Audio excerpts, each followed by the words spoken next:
Good evening, everyone, and welcome to another fantastic episode of the SuzetteSpeaks show. I have one of the biggest YouTubers with me tonight. It's an honor to welcome Pocket Watching with JT for the first time to the SuzetteSpeaks show. I hope you guys are excited. I know I am. I'm so grateful that after I reached out via DM, he's a married guy, but I went into the DMs, guys, to connect with him because I love his content. If you're not familiar with Pocket Watching with JT, you're going to get very familiar tonight. Jasonthorne, CFP is his name, and he has a phenomenal channel where he talks a lot about finance and how people sometimes scam other people and what to be on the lookout for. And tonight, he's here for the first time on the SuzetteSpeaks show to talk about 4 tips for you to use to prepare for what he believes will be a coming recession. Are you ready for recession? You guys, we've had the most up and most, I guess in the last few weeks, most topsy-turvy economy. Housing prices are so high. Of course, stock prices have been all over the place, depending on which type of businesses you are looking at. People are suffering due to inflation. There are so many parts of us that are, being pulled in different directions due to money. So you guys know this channel is all about self-improvement, self-awareness, positivity in terms of self-development. And I also like to cover some current events as well as legal topics. So if you're here tonight, whether you're watching on the SuzetteSpeaks YouTube page, welcome. Or if you're watching on my sister pages on Facebook, welcome. I'm so grateful that you're here. You know, I count it a privilege to come to you. It's about 7:20 on the East Coast. And like I said, I am grateful, super excited, really, really, really stoked to have Pocket Watching with JT on tonight to share some of his wisdom. Y'all come on and get ready for the conversation. Hit the like button. Please get busy in the chat. Let him know what the speakers do. Those of you who are subscribed to my channel, you guys know I love you and I call you my speakers. Why? Because we always got something to say. So we are definitely going to drop the link at the end of his interview so that you guys can speak directly with the man, the myth, the legend, Pocket Watching with JT. Again, I'm so grateful that he's here. He is a huge presence in the manosphere, in YouTube, period. I don't know if we can, confine him to a label, but he has a phenomenal show where he, like I said, delves into financial topics, specifically concerning folks who are not always upfront and truthful, right? He calls them pocket watchers. That's what the folks who watch his channel, are called. And they discuss all types of issues related to finance, people who are kind of fronting, people who have challenges in terms of their business models. He just did a fantastic show. I watched it on multi-level marketing, for example. And he calls it like he sees it, right? He calls it out, and sometimes he gets a little blowback for it. But I do think he's approaching it with good intent, right? He wants to educate people on financial issues. So guys, as you come in, do me a favor, hit the like button. Please let him know that we're in the building for him tonight. Again, tonight's discussion will be about 4 tips to prepare for what he thinks will be the coming recession. Are y'all ready? Come on, speakers, let's go. Hit the like button. I'm getting warmed up here. I need to see the love before, you guys know I can't bring my guest up until I see you active in the chat. Welcome, RM. I'm so grateful that you're here. One of my moderators, lead attorney. Hope you guys are doing great. How are you, Lead? I'm so happy you're here. You say he not ready. I'm sure you're ready for the coming recession, sir. I'm grateful that you're here. Thank you for passing through, Lead Attorney. Oh my goodness, Freelance HD. If y'all have been seeing my new cover art and thumbnails, I put a survey on my community page. It's this gentleman. He's helping me out now with my thumbnails. Yo, we moving up. Thank you so much. Freelance HD in the building. Thank you for being here. Of course, Pocket Watching with JT is in the chat as well. Greeting everybody. Salute to Before the Billions. Good evening, Miss AKA Lady Before the Billions already on the super chat. Thank you so much for the love. I always appreciate you. He has been on many a panel over here on the SuzetteSpeaks show, always dropping his wisdom and knowledge. Go check out his channel. Before the Billions is a young man in tech, but talks about a lot of different things. But no comment, just love starting us off right tonight. Thank you so much, BTB, for the love. Salute to KDH. Thank you for being here. I see you guys. Where are my speakers? Let's go. I see you. Kimbo, how are you? Cat First Lady, nice to see you. Good evening to you, my darling. Great to see you. Miss Globe Girl, nice to see you. I see my regulars coming in. Guys, I'm super excited. Sandy B-Law, what's up? Good to see you, girl. She is also a fantastic YouTube content creator. You'll find her on Learn Biz, one word, Learn Biz with a Z, the podcast, as well as her own channel. But you guys, I'm so grateful. Like I said, as a budding channel myself, I'm always looking up to people in the space, and Pocket Watching with JT is one of them. I always admire his flow. I was just talking to him with respect to how he gets his call in together. You know, he ain't never scared. Anybody who calls up, he addresses financial issues from top to bottom. And like I said, he calls out a lot of folks that sometimes seem like they are pretending or, you know, presenting financial information about themselves or about their business that are, you know, that's just inaccurate. And I appreciate him using his expertise as a certified financial planner to kind of bring light and bring information to the space and to our community. So I'm grateful that he's here. Y'all hit the like button as you come in. I'm about to bring him up. Please show some SuzetteSpeaks. Show. I can't even get it out. I'm so excited. Show some SuzetteSpeaks. Show love for none other than Pocket Watching with JT. One. Listen, before we get started, if I get an intro like you just did, I will be on your show every night. That I was looking around like, who is she talking about?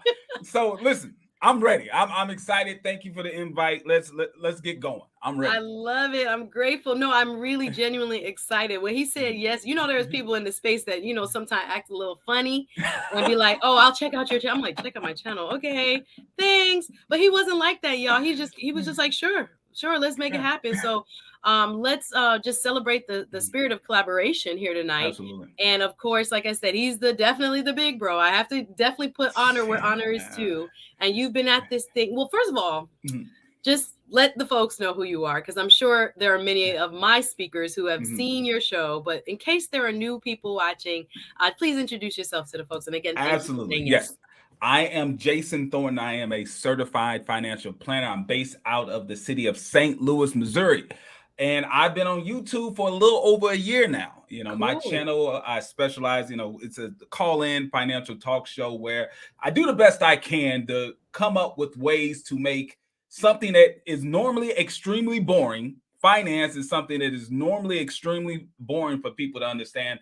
I try to find a way to make it more exciting to talk about, and then I allow people to call up and they can either talk about whatever topic we're talking about that night, or they can give me what's going on in their financial life, and I give them my real reaction of being a financial advisor for years now. I give them my real reaction and do the best I can to give them a tip to help them accomplish their financial goals. I love it. And yes, I love that part of your program, guys. He does this thing. I think it's called of course my earring falls out.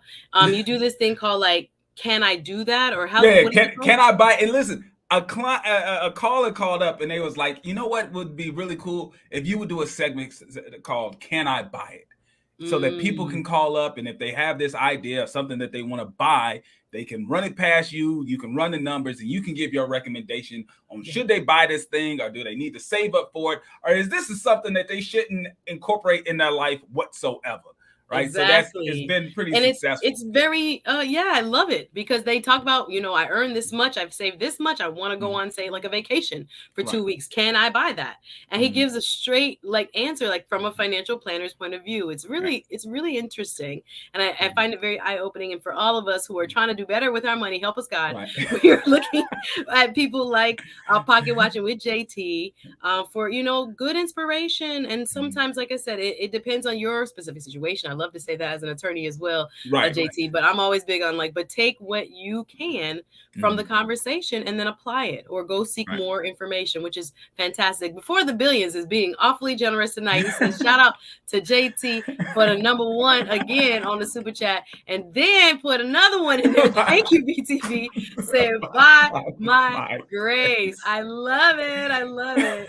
I guess that's an inside joke.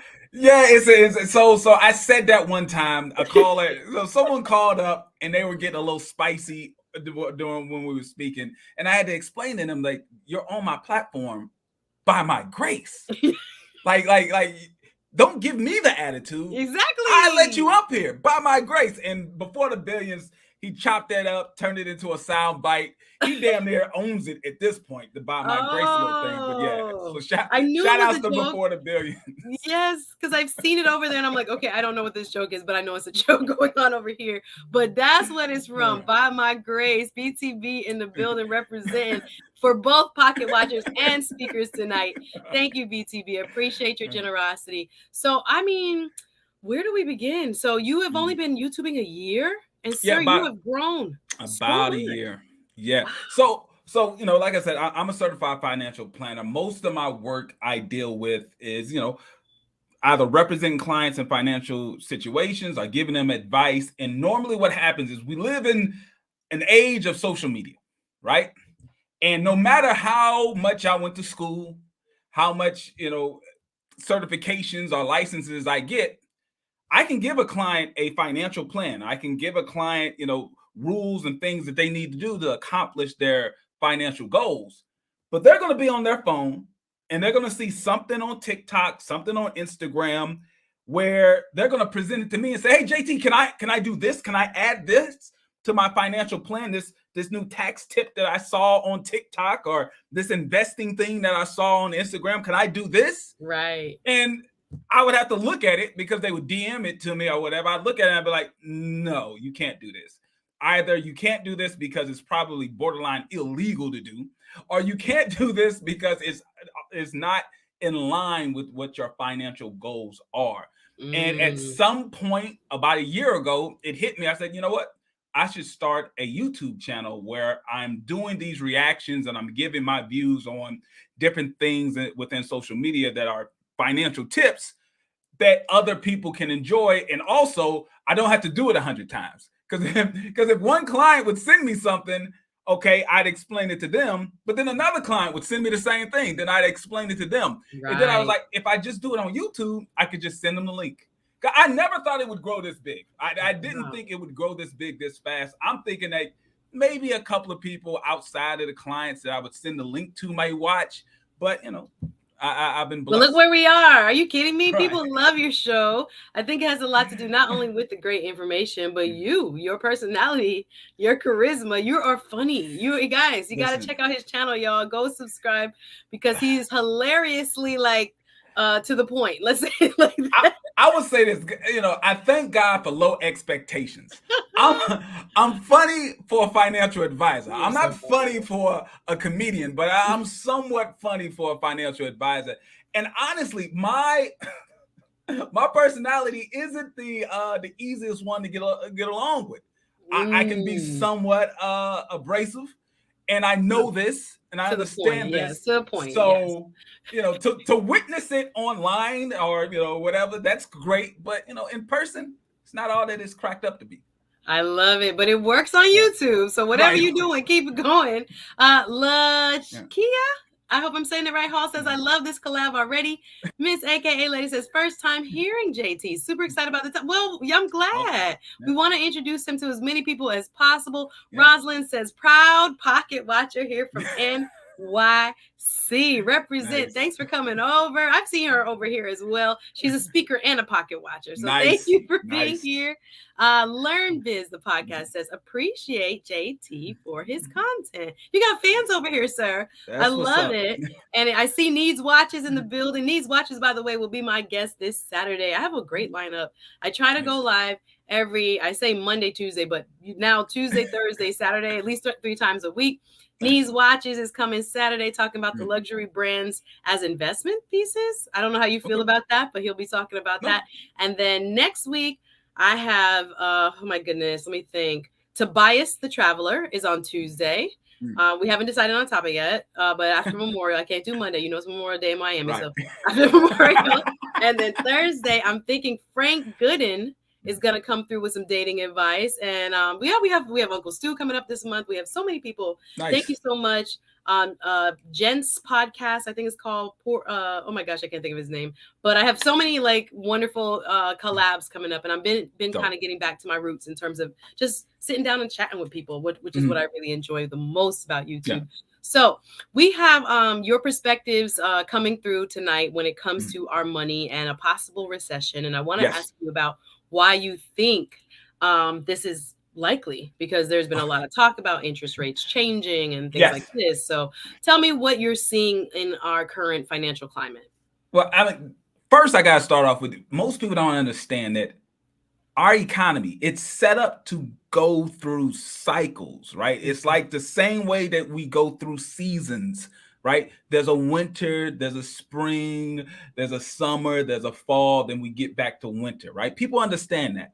Well, it's somewhat similar when it comes to the economy. The economy is not set up to be booming all the time, right? That's just not how the U.S. economy is set up. It is set up to go through booms and busts so that we don't go through hyperinflation. So just understanding that, if anyone ever took any type of econ class in college, then you know it's supposed to go through cycles. We have been going through one of the longest bull runs in history. So when I say bull, and when we talk about the stock market, the bull represents a good market going up. A bear represents a bad market going down, right? We have been going up for a record-setting amount of years. So it doesn't take a PhD in finance to figure out that we should be approaching a recession somewhat soon. You can't continue to have great times in an economy set up like that. So it's a given, right? It doesn't mean I'm smart. It just means I know basic econ. So that's why like, just look at the past, and this will, be a good indication of what's to come. I understand. Yeah. All right. So that's a given. One is coming no matter what we do. One is coming. Now, the thing about it is, we can look around and see gas prices up. There's shortages on certain supplies.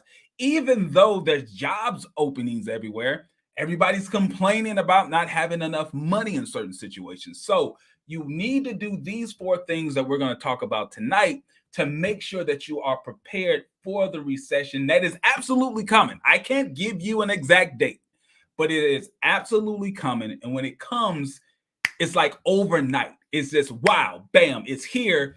And you don't want to be caught with your pants down. You want to be prepared for it so that you can either survive it. Some people, if you do it right, you can actually thrive during a recession. Yeah, I think like what he's saying, guys, and I'm seeing so much feedback in the chat. Y'all light it up. Let him know you're here enjoying his comments here tonight, but his content in general. Pocket Watching with JT is my guest tonight. And I see a lot of people giving feedback. But from what you're saying, sir, and again, I do take individual clients from your YouTube. Do people actually use your services? Yeah, so I do consultations, so they can go to pocketwatcher.net. They can go to pocketwatcher.net and they can sign up for and book an appointment for a personal consultation. Yes. I love it. So I want to make that clear, because everybody will take this and be like, oh, okay, this is what I saw, and I'm going to go based on this. And everybody's financial situation is different. Yeah. And these are general rules here. I'm not giving you any type of personal investment advice. That's I got you, sir. So right. That's a separate thing here. But these are general rules that anyone should be able to do that make sure Google. that you are prepared.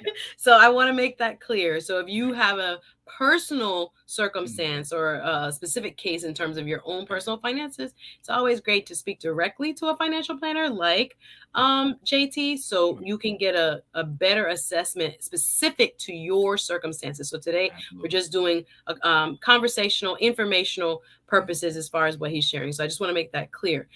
So yeah, some of the feedback they're giving about your show. If JT loves to laugh, says BTV. Yes, it's kind of cynical, says Keita G. How are you? Shelly says, I am definitely a fan of JT's style. John agrees. A recession is becoming more and more likely. As you've stated, you can't stay in a boom time forever and ever. It just, we call it expands and it contracts. We've seen a big expansion for quite some time. So it's only likely based on the past and just based on where the Fed has actually been talking about going in terms of what it's doing with interest rates and other things, it's likely to contract at some point. So we're not saying tomorrow. Like literally, I mean, that is what we refer to as monetary policy, right? Yes. There's fiscal policy. Fiscal policy is what the Congress does with enacting certain laws. But monetary policy, that is what the Federal Reserve does. The Federal Reserve has the ability to either push the economy to spend more and do more, and they have the ability to pull back. Well, when they're raising interest rates, that is literally the Federal Reserve saying we want to cool off the economy. I mean, that's what they do it for. That's the main reason. They're saying it's getting too hot. We need to cool it off. Yeah. So we're seeing the signs, y'all, for sure, for sure. So it's definitely great that he's here tonight. Yes, they're saying nothing good lasts forever. They taking notes. Listen to this man. They saying ATL Jaro. Nice to see you. Listen to this man, people. He knows what he was talking about. For sure. Like I said, if there are specific financial questions that you have about your personal finances, you need to speak specifically to a financial advisor. This is for informational purposes only tonight. Life of Cash, good to see you, says the bull runs up the stairs and the bear jumps out the window. Yes, that's the speed of how it happens. Exactly. It's like it takes its time to get better and better, and all of a sudden the bottom falls out. A very good analogy. John M says stagflation could be likely as well. Looking like the rapture. We said it like that. Yes, but I agree with Shelly. Nice to see you. Yeah, there are possibilities in this market, though. When things change, if you are prepared. Denise says, hey, JT. So, we're talking about his infectious laugh. I love the commentary. Yes, to prepare for a recession, says Miss Globe Girl. Should I sell my extra homes now? They're getting specific. Generally speaking, of course. Right. Wow. Well, first off, congratulations to you with your extra homes here. Were these rental properties or these just second homes? I mean, there's so many elements within here to play with. But I would say this, obviously, if we're in a housing market where it's just absolutely ridiculous. You put something on the market and you're getting $10,000, $20,000, $30,000 over asking price, then when everyone is buying, that's when you sell. When everyone is selling, that's when you buy in a general sense. So there's some specifics there he would need to know, but definitely you might want to look into it with a financial advisor for sure, because the market is so hot and it's a seller's market right now. For sure. John M says the bulls make money and the bears make money, but the pigs just get slaughtered. Oh, isn't that sad? Thank you. Shelly says, glad to have found your channel. Oh, thank you. Appreciate it. Y'all. Subscription is free. Just go ahead and subscribe right now. Both our channels. Bam. I appreciate it. We need to grow. We're looking again to expand both of our messages. So I'm grateful again. The big dog in this space, with all due respect. I mean, you know what I mean? As a term of endearment, but he's here tonight, dropping some knowledge, y'all. Please hit the like button, show some love. It's a big deal to have him here and spend some time with us here on the SuzetteSpeaks show. So again, I'm so grateful. So again, my chat need to light up. So we got more time for questions later on. But it's too hot. Too hot, baby. Okay, yes. Both scarcity and increased demand is leading us to a recession. Thank you, Shelly. Yes, absolutely. Being prepared for whatever is so necessary. Of course, we have families. Hi, hey, Oka, nice to see you. We have so much responsibilities going on, and obviously inflation. Obviously, all just everything around us is kind of putting pressure on that income that we have. Yes. So we have a lot to think about, JT. So you're saying, some of the financial landscape kind of indicating, hey, we've been hot. Now it's time to slow it down. Absolutely. So what happens? Just describe what happens in a recession before we talk about how to prepare for it. What is a recession versus what we're experiencing now? All right. So when you see the effects of a recession, one, the cost of money is going to go up. That's what we see in terms of the Federal Reserve increasing interest rates. That means it costs you more money to borrow money. And we live in a society that almost depends on debt for expansion, right?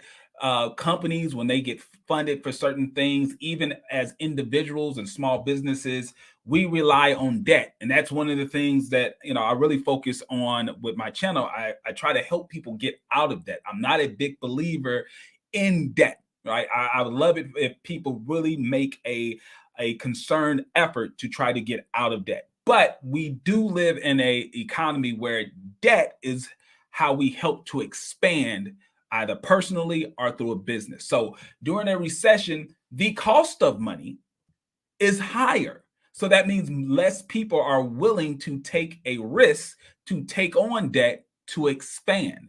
So what does that mean? That means there's going to be less spending. There's going to be less opportunities for new jobs to open up. So what you're also going to see, you're going to see higher unemployment. When people stop spending as much money, and it's normally not cash, they stop spending as much debt, as much credit cards and stuff like that, you're going to see less demand for products and services. And because there's less demand for products and services, the number one thing that a employer or a company is going to do to help their bottom line, they are going to lay people off, or they are going to fire people, because there's no reason to continue to have and pay for employees when you're not making the same amount of money. So you're going to see a rise in unemployment. You're also going to see a rise in certain substitute goods. So I'm not trying to take you to Econ 101, but no, you're teaching, brother. You're teaching. Go ahead. The basics is, in good times,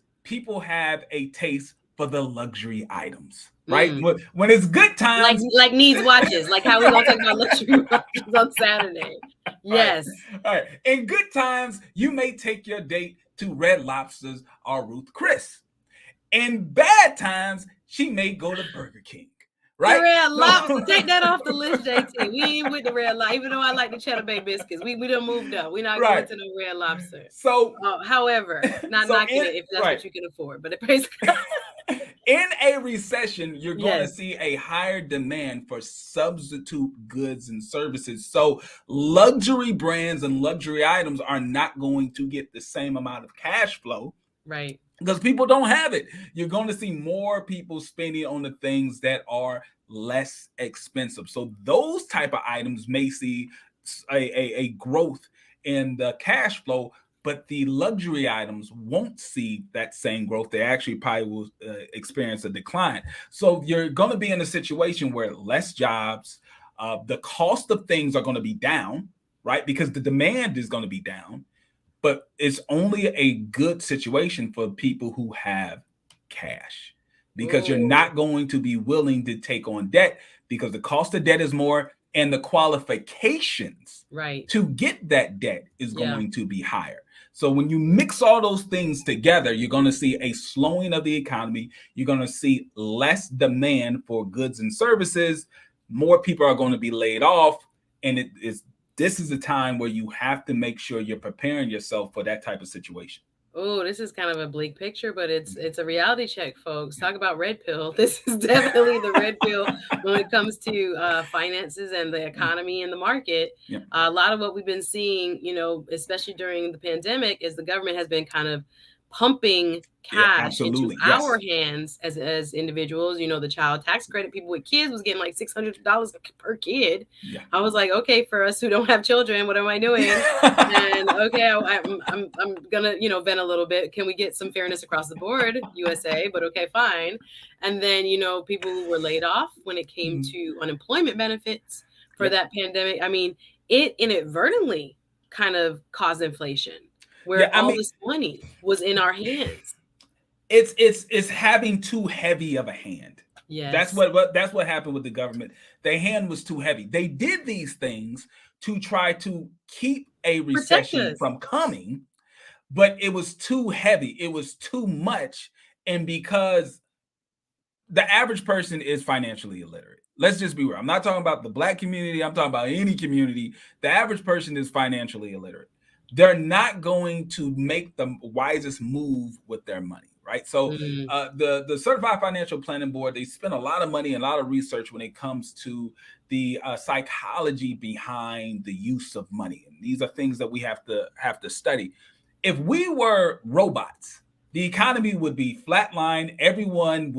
There'd be no poor, right? Because robots would just use the resources enough for what they need, and they wouldn't do more, and they wouldn't do a ridiculous amount low. They would just be right there on the line.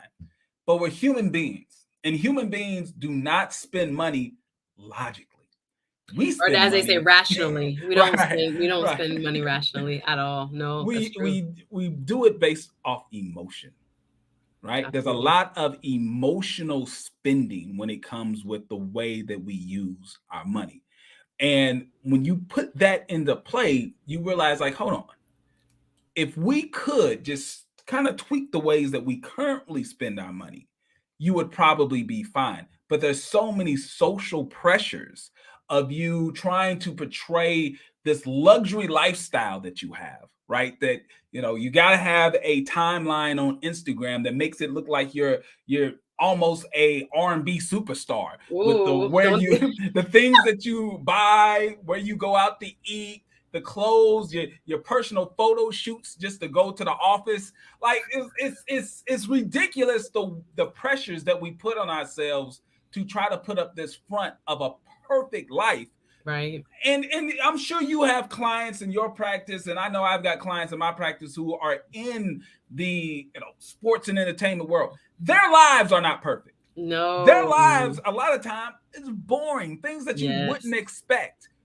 But everyone who tries to emulate these people, they have this weird view on the way their life should be. And how do they compensate for that? Go in over their heads. Yeah. They spend money in the wrong ways to try to catch up to someone who, honestly, they would trade places with, with you in certain situations. They would trade places with you. And that's the thing that I want people to understand. Stop trying to live your life to impress other people who honestly probably don't even know you, or they don't even care, right? They don't really care. Like, they may hit a like on the thing, but they don't even remember it maybe 2 or 3 days afterwards. But you're living paycheck to paycheck to be able to show off. And You're speaking truth, sir. And there's a lot of us, again, buyer's remorse. Hey, I've had buyer's remorse when I go to the mall. Like, did I need all that? No, actually, I didn't. I ain't going nowhere. Like, where am I going? I've been in the house, 2 years. And it's kind of like, some of these habits that we develop in thinking about, again, what we should have to look a certain way. And you have people that are, I think, and we're going to talk about it Saturday with Needs Watches, quite frankly, are addicted to trying to appear a certain way. Absolutely. And that includes, we talk about luxury brands, it costs a lot to get your hair, your nails, all this other stuff done. We can pare it down to what groceries we buy. We can pair it up to what car we drive, all kinds of ways in which we really have to think about our fiscal health in different ways, as opposed to what social media tells us we should be doing. And like, even this weekend, it's Memorial weekend, I had to pick and choose which parties. Like, parties now, you spend $35, $50, you thought you had a party. Now all of them baseline $75, $100. It's all inclusive, but I'm like, how many $100 parties do I need to go to this week? I really have to say to myself, okay, this one I really want. Maybe I'll sit the next one out, and that's me. Right. And I think a lot of people are afraid sometimes to, feel left out, or, FOMO is real. All this other stuff. But we really got to be honest with ourselves a lot of times, where it's coming up to a point, guys, where the economy is about to shift, and we need to have cash on hand and other things. So putting your money up and not necessarily being frivolous. I know we all got to splurge. I know. But for the most part, we really have to be careful with how we are approaching things. So I hope this, guys, is helpful. Put a 1 in the chat if this stuff is helpful to you. Put a 1 in the chat for me, so we know that what we're doing is making sense, and that you can hopefully take some of the information so that you can be prepared, which is what we're doing. Hey, Michonne Denise, what's up? Shelly says groceries have become so much more. Girl, filling up the tank. I spent $75. Did I spend $75? I was like, what kind of money is this? What kind of gas is this? I filled up, and I think I had just under a quarter tank in there. Wow. And I was like, wait a minute, this hurts. And I got to put medium. I got to put mid-grade and stuff. And I was just like, yeah. Hey, yo, guys, population collapse happens. The economy will slow around the world. Older people buy less because they got sense, right? Uncle Stu, thank you so much. Appreciate you on the super chat. He will be my guest. I think it'll be June 7th. Nice. Uncle Stu will be here. Right, and I owe. Listen, let me say something to him. I owe you an interview. I know. I'm aware of it. Email me. Right. Every time we're like on the same channel, he'll mention it. Email me. Says, yes, Uncle Stu. He'll make himself available. It ain't nothing to it. Just go ahead and email him. Says salute. HBCU in the house. Okay, pocket watching. I'm next up. LOL. Love the conversation. Appreciate you, Uncle Stu. Thank you so much. All the wonderful things that you offer to the space and always showing love over here on the SuzetteSpeaks show. Thank you very, very much on the super chat. Y'all check out Uncle Stu, the old man on the block, and his channel. It's wonderful information that he provides and great conversations over there. Shelly says, in my opinion, the housing market will only be in the upswing for those with the best credit. That's another thing. What to do with the housing market? I saw a compound question. I think it was from Sandy Learn Biz. She had asked, how do we prepare for upswing? And how do you think the housing market would ever go back down? Or not by much, I don't think. It's so terrible. I feel like I missed the boat. Like some of these prices I've been seeing, I'm like, what in the world? I can't do investing at this level. It's tough. So when it comes, when we take a look at how the housing market has gone for the last 20, 30, 40, 50 years, the concept of it going down is going to be tough. See, the issue is people are overbidding for the house because of inventory issues. There's not enough housing for the demand that's there. So there's an artificial increase in the market price because people are overbidding. Like imagine, I couldn't imagine going to the store to buy groceries, and when I get to the checkout line, there's someone who's competing to buy my stuff, right? Like even though the grocery store is saying, yes, sir, that'd be $80. There's someone behind me that says, I'll buy it for $100. I'll buy it for $150. That's the insanity. Crazy. Yeah. So will the market go down? I think what will happen is there will be more inventory. There will be less people willing to buy because they're not going to have the proper cash, debt to income ratio, and the ability to get debt at a higher interest rate. So that will cause a leveling out. But real estate is still real estate at the end of the day. Yeah, you got to take some people out the market, man. Like my friends who are realtors, they are banking. Oh, yeah. Ooh, 20 buyers for one property, 20, all kinds of stuff they're going through. It is crazy to me. But yeah, it is what it is. Thank you guys on the super chats. I see you. Let me acknowledge them before we continue the conversation. I'm always behind in the chat, guys. Sorry. I'm always me too. Yeah, your chat be off the chain though. I love your chat. The Hermes and the Prada bags, yes, fronting for the gram, yes, while renting a room, sleeping on air mat. Oh Lord, dang, Quito, dang, girl, they got to go that deep. That's real though. Biggest consumption, yes, is the term. Absolutely, know that. Spending money we don't have to impress people like dumb, yeah, but a lot of people do it. I'm talking about people with kids, people with hair, nah, get out my business. Hair, nails, wigs, all very. Yes, $100 parties are the baseline lead. They going up from there. That's the cheap. I was like, stop it, Miami. We just get back outside. I need you to calm down. It's very annoying. And I want to go out and I'm going to try to be looking for the cheapest and the freest places I can go hang out and look cute. But I'm going to do my best. Thank you guys. One's in the chat. If this is helpful, thank you guys. Thank you guys. Thank you. Okay, glad you're enjoying the conversation. Fantastic. Happy. Noran Blithers on the super, showing some love. Thank you so much. $9.99 on the super chat. No comment, just pure love. Thank you so much for supporting my content and showing love to my guest, JT the Pocket Watcher, y'all. Again, I'm very, very in awe of your growth over the last year. It's inspiring.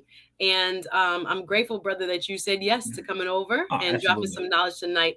And the people are definitely, they put their ones in the chat. Thank you again, Noran. Thank you so much for your generosity and very helpful. They said, okay, cool. We just want to make sure we're not talking over your head. Thank you, Lee. Lee was there. Thank you, Lee. Just want to make sure, we're relating to you. It's 100 people in this chat, y'all. Please get them likes up. Hit the like button. In the chat. I'm not like JT with thousands of people in the chat, but we getting there, JT. Hit the like button. Yes. They talking about lead telling on you. JT is terrible with email. No, don't talk all the business. Yeah, I want to grow a garden. This is my thing now. I want to grow food in my window because I'm just kind of like $5. I like organic too, JT. They told me. They told me to eat organic, but I don't know if I can keep eating organic. You can't have that super expensive taste, right? Oh my gosh, it's ridiculous. Jamaicans would say your chest high. My chest is kind of high. I'm gonna have to bring it back down. Hit the like button. First and foremost, over 100 people here live watching together. Thank you guys so much for your support. Appreciate y'all. I'm with the brother Pocket Watching with JT, one and only here exclusively. I feel so good on the SuzetteSpeaks show, sharing 4 tips to prepare for coming recession. He thinks there will be one sooner or later, y'all. Again, check with your financial planner or seek a one-on-one direct advisement. This is just for informational purposes only. Y'all can show love on the super chat though. Y'all can show love on the CashAPP though. I appreciate it. Thank you so much. And again, check out his channel, The Pocket Watcher. Okay, he has so much great financial information over there for the free, and it's entertaining. So I know you'll love it. So be sure to check out his channel. But as we're saying, there's so much going on in the chat. We're gonna drop the link in just a little bit. I don't think I can read all these, but let me get at least the super chats. Lee says, salute Nora. Needs watches, showing love. Thank you so much. He will be my guest Saturday. We're going to talk a little politics, a little watches, a little luxury brands. And you're an interesting guy, too. I heard you're a union guy. Can't wait to talk to you. There's a lot I think you have to offer in this space, brother. And I'm not a big watch person, so I can't wait to learn from you. But he says, great info, how people are spending above their means, even in a recession. It's almost an epidemic. Listen, all that money you got last year, hope we saved a couple pennies because you're gonna need it. That child tax credit money and all that. I hope people really, really put it aside. I'm not judging. I'm just saying, because when we are seeing higher interest rates, coupled with the inflation where it is, et cetera, you know, cash is king. They say. I'm gonna leave that to the financial planner to tell me. But there's a lot of things that are coming that we are going to now talk about, you know, what we can do our best there. Everybody's financial situation is different. Right. These are general things, right? These are general things that anybody can do, right? So let's start off. Number one, this is the very first thing. Now, I say this is number one because this is something that you have to do first. If you do not do this, all the other stuff does not matter. Okay. All the other stuff doesn't matter. So you have to do this first. The number one thing is you have to build up an emergency savings fund right now, not later. Right now, you need to be actively working on building up an emergency savings fund. And let me just briefly explain what an emergency savings fund is. Shout out to Uncle School again on the super. Go ahead, sir. So an emergency savings fund is not money that you dip into to go shopping. It's not money that you use for things that you want. An emergency savings fund is going to be 3 to 6 months of your bill money. When I say bill money, I'm talking about food, clothing, shelter, transportation, your car, because you need your car. In most cities, you're going to need your car to be able to go to work. You need to have 3 to 6 months. Why 3 to 6? 3 months is if you have a 2-income household. If you got a 2-income household, it's less likely that both of you are going to lose your job. So you can kind of get away with 3 months. If you are a single income household, you need 6 months. So you need to sit down and take a look at how much is your rent or your mortgage? How much is your car note? How much is your groceries a month? The things that you have to pay for, your utility bills, those type of things. Just add it up, multiply it by either 3 or 6. And that right there, that is your dollar point for how much you need to have in your emergency savings fund. You have to do that first, because all the other stuff doesn't matter. And here's not why. The dipping in. Now we know we can save and then dip. You gotta this is like it doesn't exist. Fully emergency fund, never touched. My suggestion is when it comes to emergency savings fund, this is what I personally do. I have it in an account that is not attached to a debit card. If I want this money, I've got to literally go to the bank, right? I've got to actually do action steps that would give me time to think, do I really want to take this money? Do I really need this money? And it should not be a checking account. You want to put it in the highest yielding savings account or money market account where you're going to earn the most amount of interest possible. But once again, this money, you're not trying to invest this money. This isn't money that you're trying to, I'm going to make a lot of money off this money. No.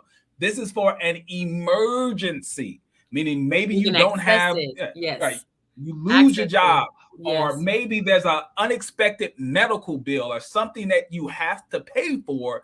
That's when that kicks in. And the reason why you have to do this first is what would happen is if you don't have an emergency savings fund and you get the bright idea, you're going to invest this money. When an emergency happens, what are you going to do? You're going to exit. Out. Plus, you got to pay capital gains and all that foolishness. That's even if you're at a game, you most likely will probably be at a loss. Yeah, exactly. Right. Exactly. So you got to have that saved up first. So that's rule number get your emergency funds together, folks. Let me just acknowledge a couple more folks. Trish with the pounds.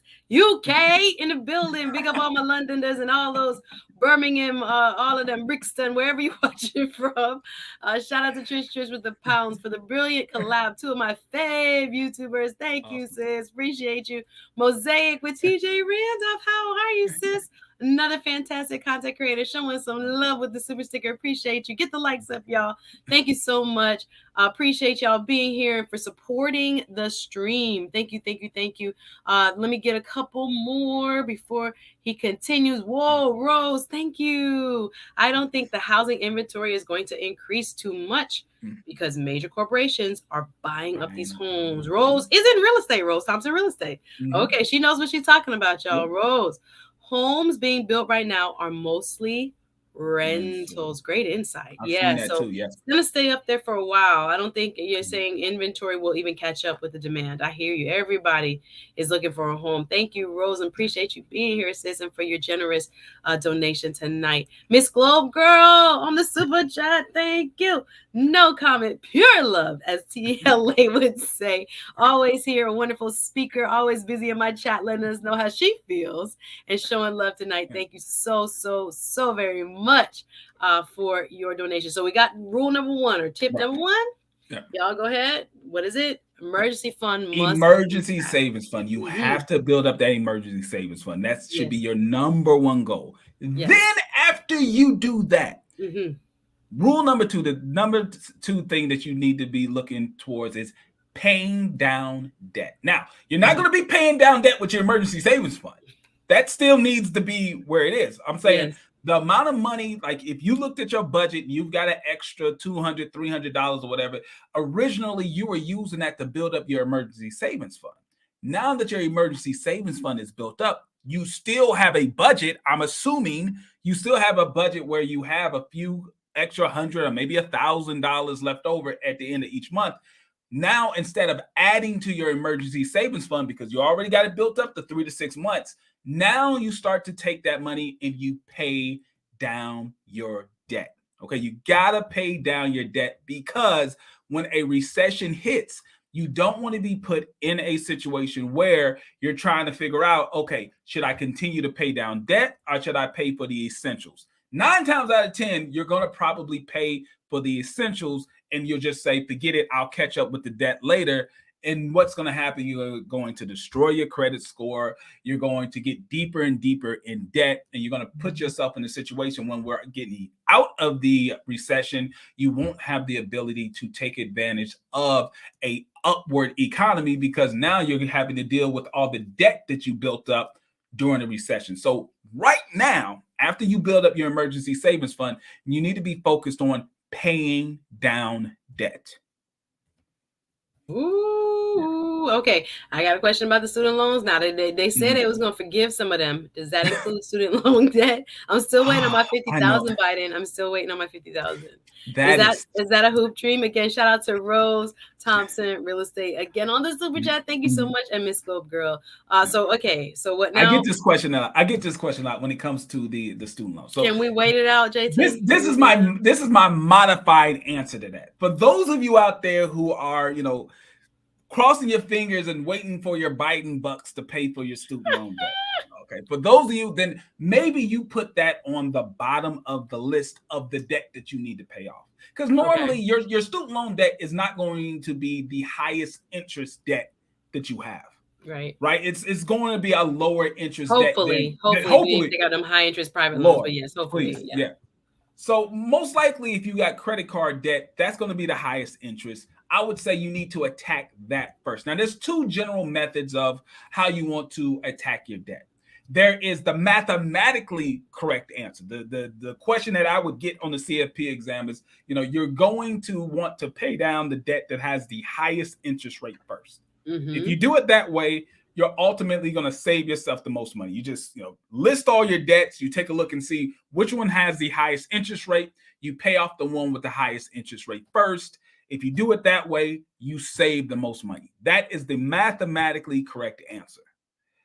But then there's the psychologically correct However, okay. The psychologically correct answer, the thing that has been extremely successful, love him or hate him, Dave Ramsey came up with a very long time ago, the debt snowball method, which is very successful because psychologically it works. You look at the smallest debt and you pay off the smallest debt first because it gives you a sense of accomplishment. Yeah. So if you've got a medical debt out there that's like $250 and it's not the highest interest rate debt that you have, but if you pay that off first and then you hit the credit card that's like $400 or $800, then you pay that off, you get a greater sense of accomplishment and you feel like, man, I'm really doing this, rather than taking a look at a debt that may be higher interest, but it's like $18,000 and putting $2,000 on it is like, yeah, it's down, but I still got it. So, and then you're like, what's the point? I might as well go buy this Starbucks. and they give up, right? It's like working out. I always compare fiscal and financial fitness to physical fitness. The ways that you approach it in your mindset are so similar, it's ridiculous. You have to prepare for a person that's never really been healthy or they have a long road to getting physically fit. You can't overload them with a fitness plan. You got to kind of give them the baby steps to get to the point to build up the confidence that they can turn this not from stay a diet.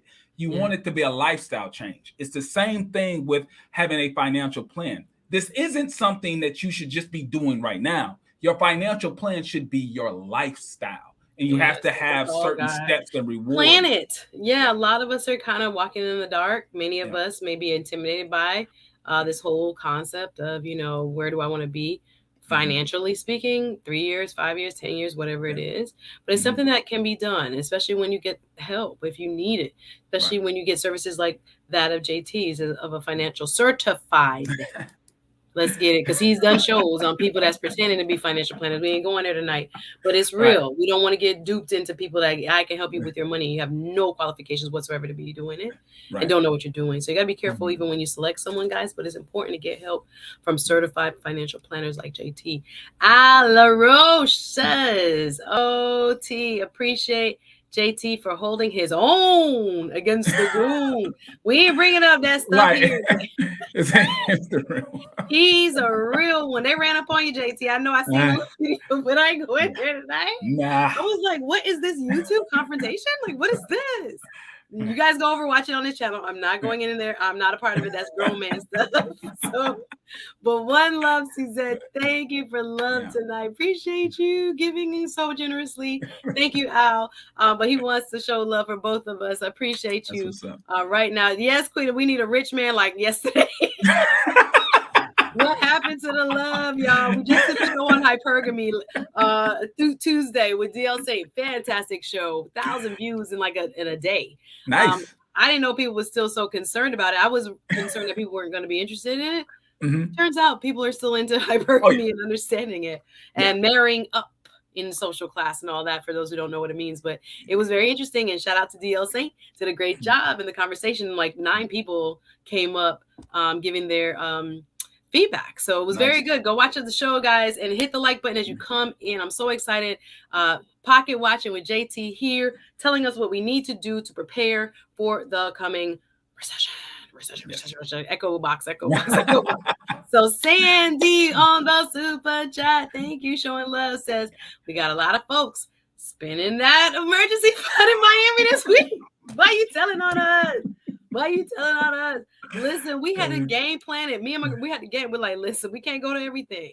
Right. Where can we get the most bang for our buck this weekend? I'm not going to be in these streets.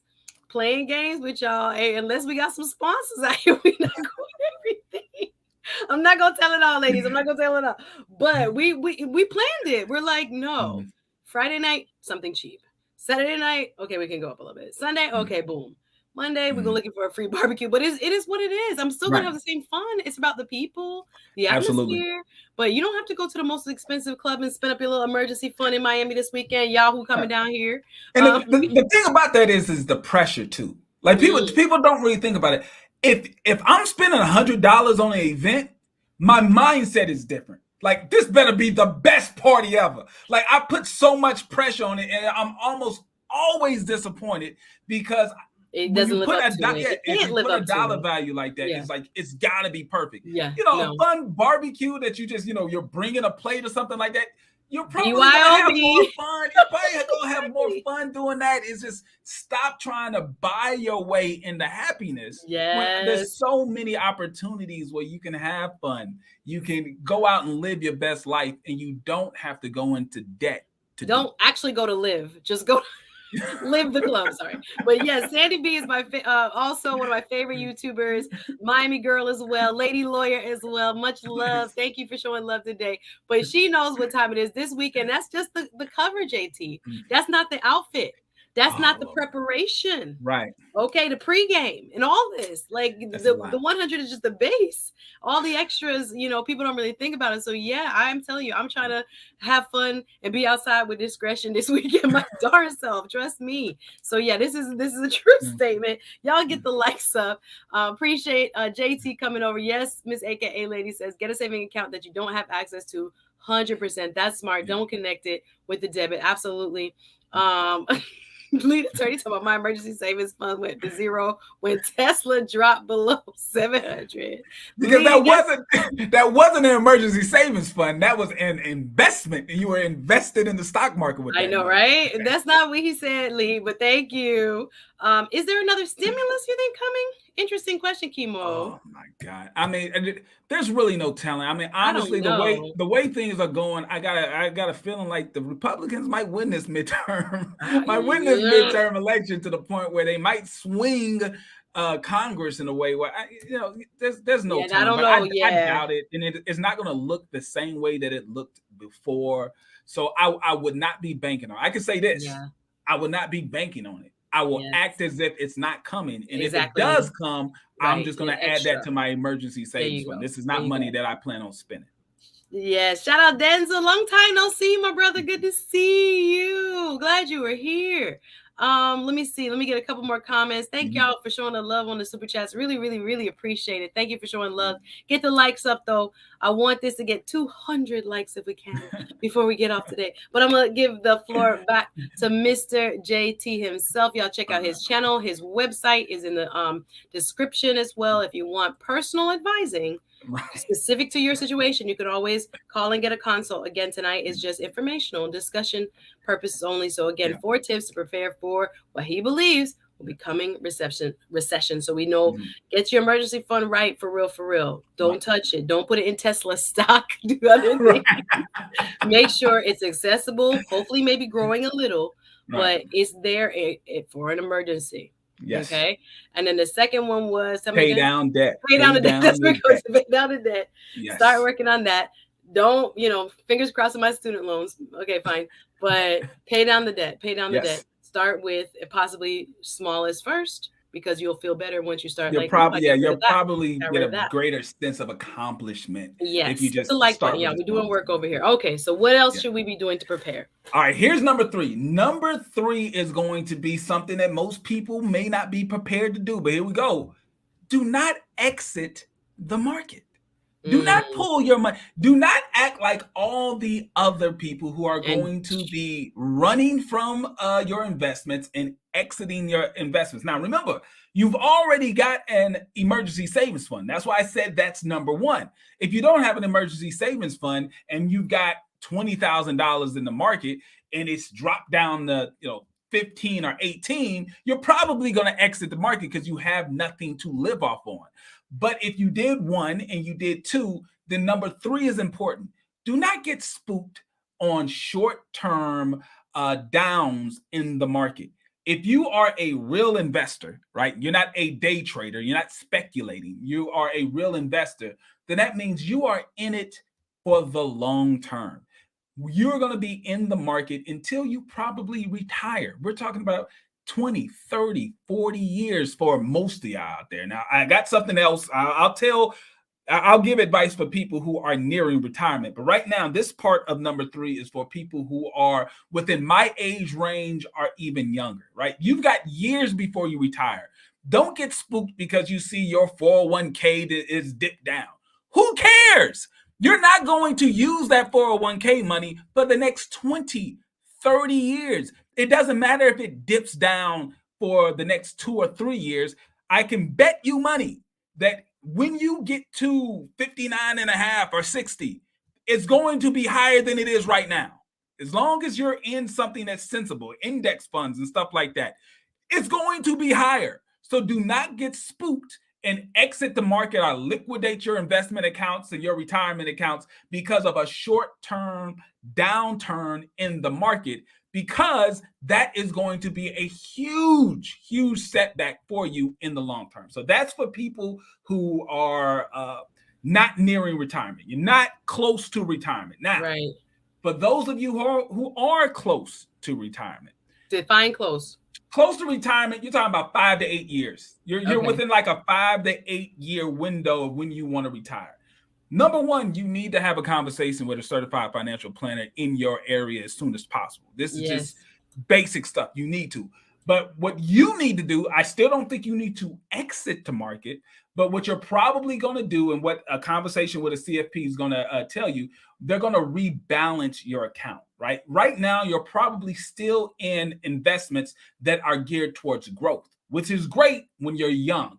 You want to be invested in things that are geared towards growth. When you start to get close, when you're in that 10-year window of about to retire, you need to have a conversation with a certified financial planner who's going to help you rebalance your account. You're not getting out, but you're going to rebalance what you're invested in for things that are steady. Not going to see a whole lot of growth in the last 5 to 8 years of your investing life in your retirement account, but that's okay, because if a recession does come when you are getting close to retirement, you're going to be invested in things that won't see a huge dip because you actually need this money. Yeah, your money can't dry up quick. Thank you for defining more of the age range. Hope that answered your question, Quita G. Yes, you cannot time the market. So this is very specific to individuals as far as your age, how much you already have saved, how long you've been working, what other instruments you already have invested in, your income over the last, your working years. So this advice is very individually, tailored, or should be. Right. It absolutely, it has. This is personal finance. Yeah. I always tell people it's personal financial planning. Right. It's personal. There's general rules that everyone can play by, right? But at the end of the day, you want to get some sort of professional help for your personal situation. Yay. I agree. There's so many great comments. Suzette, I should have Orlando. Orlando just followed me on Insta. Shout out to Orlando. So yes, maybe next month, I'll reach out to Mr. Miner. I know he's a friend of yours. Oh, absolutely. So I will reach out and see if he would also like to. He's coming. He'll Okay, fine. Fantastic. Because I think money, for what's going to happen in the next few months, possibly within the next year, we're going to be talking a lot of money, because people are going to get concerned with what's going on. As he says, it is not wise, once you've been invested in what is supposed to be long-term investments, to cut and run. A lot of people get caught off guard when they see huge dips in the market. But remember, as he said at the beginning, the market is a cycle. So what goes down does come up. You never see, every time they said, JT, the Dow would never break this. The stock market would never break this. Right. I remember when they said it would never break 10,000. I remember that. Right. And it was like, it can never get past that. Look where we are now. You're talking about. The sad thing is there's still people who exit the market in 2009 and 2010. Yes. And they were years, I'm talking about decades before they were going to retire. Right. They never really recovered, because in their mindset, they're always thinking about the gains that they lost. They could have had, Right. Yeah. It's the sunk cost fallacy. They just can't recover. Yeah, but most people end up losing because you cannot time it. Even I have plenty of time before retirement, and me and my financial advisor last week, he called me. He was like, "I want to rebalance your stuff, your portfolio, to and probably what you see coming, he sees coming." And he's like, "I want to kind of mitigate any loss that could be experienced," right? Which I was happy about. I'm like, "You tell me what you think. Where my money going? Where's been my 60-day to 1 year trajectory so far, and then why we doing what we doing?" And I was like, "I trust you. Yeah, rebalance it so it has less growth strategy, but it's more resistant to big dips." Right? We can't say we'll automatically avoid everything. You can't. But the way he has me invested, he was like, "Yeah, we'll withstand a larger, say, loss. We wouldn't have a larger loss if the economy does change," which again, he's preparing. Same type of thing. It's funny that we're talking about it now, but he was giving me this talk last week. And I was like, "Yeah, bro, whatever we need to do, get it right. Get it right." Paper hand investors panic selling, says Chemo. Thank you, Nathan. How are you? This is all well-needed conversation. I appreciate you being here, my brother. Good to see you. We need to do a combo, Nathan. I was thinking about calling you about this crazy stuff going on in Texas. I don't want to handle it by myself. I hate to change the subject, but I don't want to handle it by myself because I'll probably break down, honestly. I'll reach out, Nathan. We'll see if that's in my I don't know if I can take this story. You know how that go. But I do want to probably go in the legal aspects possibly of the Second Amendment. That's what I wanted to do, but we'll see. Anyway, not to digress, Pocket Watching with JT. Let me do a quick reset. Is here talking about 4 key things we can do right now to prepare mentally as well as within our bank accounts for a possible recession. Now, he does not know, but he knows cycles, right? And we know that in this hot market of growth, all these jobs are available. And it's interesting what you just said also about the job market contracting. We've had thousands more jobs than people wanting to work them. 4 months. 4 months. They keep talking about the job, 300,000 unfilled jobs. What are they talking about? What are they talking about? Like, it's going to be the craziest retail thing. Service. What are they talking about? Anywhere I go, there's a help wanted sign. So if I go to a restaurant, they need bus boys and they need waiters, right? Anywhere I go. But what's going to happen is the people who are waiting for the better job. I know everyone's so special. Everyone's so special, and you know what your value is, and you're not going to get paid under what your value is. I hear all of that. But a day will come when those jobs dry up. Then what are you going to do? When you can't get a busboy or waiter's job because you've been waiting for the perfect job to fall in your lap. It's going to be extremely hard for some people, right? I remember because I graduated from undergrad in 2006, so I had a good 2 years of a normal market before it crashed. I still remember driving past places where they may have had 5, 6 jobs available, and there was a line outside the door. For 5 or 6 jobs, there was a line outside the. Now, will it be as bad as then? I don't think it's that bad, but it's just I am scarred by that. I will never forget that, and I'm always going to be prepared for a situation like that. For those of you who are waiting for the perfect job, it's better to get a job and then continue to seek that perfect job you're waiting for than to just find a job. My mom always says that while you have a job, keep you a job and then go look if that's what you're going to do. If you're still hustling for yourself, doing your stuff on the side, fine. But people are, I think, I don't know. We've had a big cushion, so people have been able to not take a job that they did not want. Right. But the time is coming. The time is coming. Please hit the like button, y'all. He doing work over here. Shout out to Pocket Watching with JT. Spending some time here on the SuzetteSpeaks show, teaching us some great financial tips. Wanting to remind you again, if you have a specific question for your personal finances, it's always best to go seek a personal session with a financial planner to discuss your financial needs. This is only for informational purposes only. And we are getting into like a wonderful conversation and discussion about 4 tips to prepare. So not jumping ship depending on your situation. Again, it's very age specific in terms of when you're planning to retire, etc. But if you have 20 or more years before retirement, you really want to think about a long-term instead of a short-term strategy. Yes, absolutely. You got All to. right, we're warming up. I'm going to drop the link in just a little bit. I'm going to let him get to number 4. If you're liking what you're seeing, hit the like button. You know what to do. Come on. It's important that we really, really understand, some of the long-term concepts in terms of what investing is supposed to yield, as opposed to when we see that first big drop. I know everybody talk about 2007, 8, 9. There were people that took out all their money. Yeah, they ran. All their money. They ran. Yeah. Yes, you're thinking decades. Okay, you're right. But I want to know what my stuff did during the pandemic. I was like, what did we do? Did we make any money? Yes. Okay, cool. So let's go.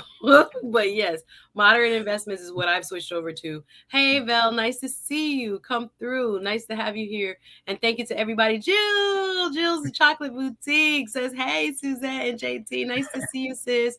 Glad you're here. Glad everyone is watching. Hit the like button, please. As Ace says, Ace Butterfly, one of my speakers says, Black people last hired, first fired. Yeah, I had 2 people call me for a job.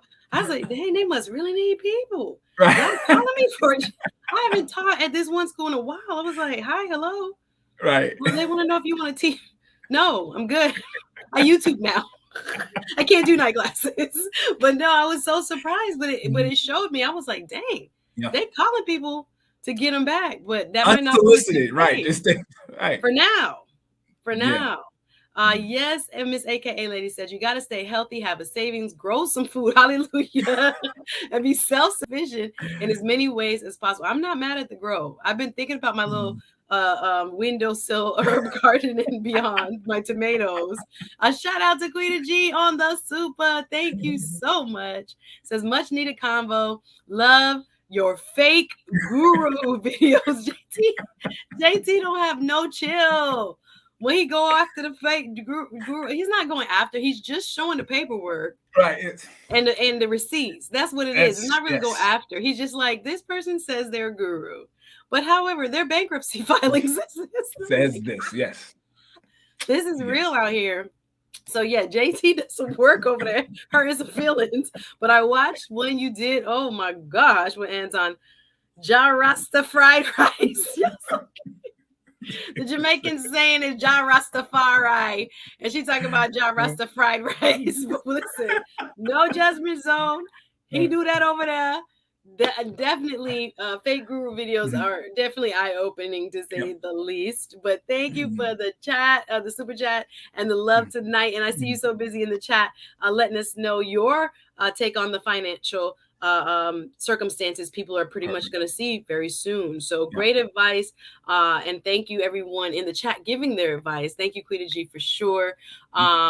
What do you think, Matthew says, about the people that were a part of the Great Resignation? Lots more to talk about. I'm going to drop the link, but I'm going to allow him to do his final point. So watch how you try to jump ship. Don't do it, especially if it's supposed to be in long-term investments. That's what's key. Right. So join the conversation, guys. I'm dropping the link, but we have one more tip before you can ask some questions. All right. So we have your emergency fund 6 months. Don't touch it. Right. We have work on some debt so you don't get caught up if you lose your job, et cetera, et cetera. Get that debt off of your credit, basically. Yes. Get it down. I mean, that's also going to improve your budget because now you no longer have to pay these monthly payments to a debt that you paid off. They're already in the back. We didn't even get to number 4, y'all. Hold tight in the back. Thank you to my speakers. I see you guys. I'll bring you up in just a second. Quita G, again, thank you so much, sis, for the love and the generosity on the super chat. All right, let me have you do number 4, and then we'll make it a group discussion. Go ahead, sir. Perfect transition into number 4. Number 4 is to either get or update and improve your advanced job training, meaning you have to make yourself more valuable to the marketplace.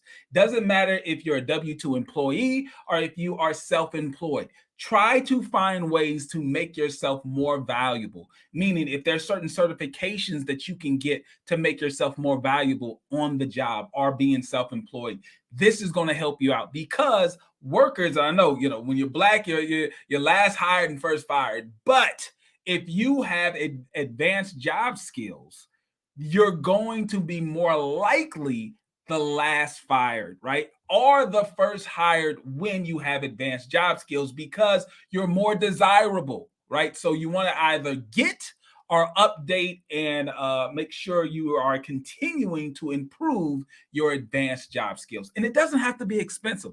You can get these skills at a junior college. You can get these skills online through certain certifications. So seek out and find ways that you can make yourself more valuable to the workforce.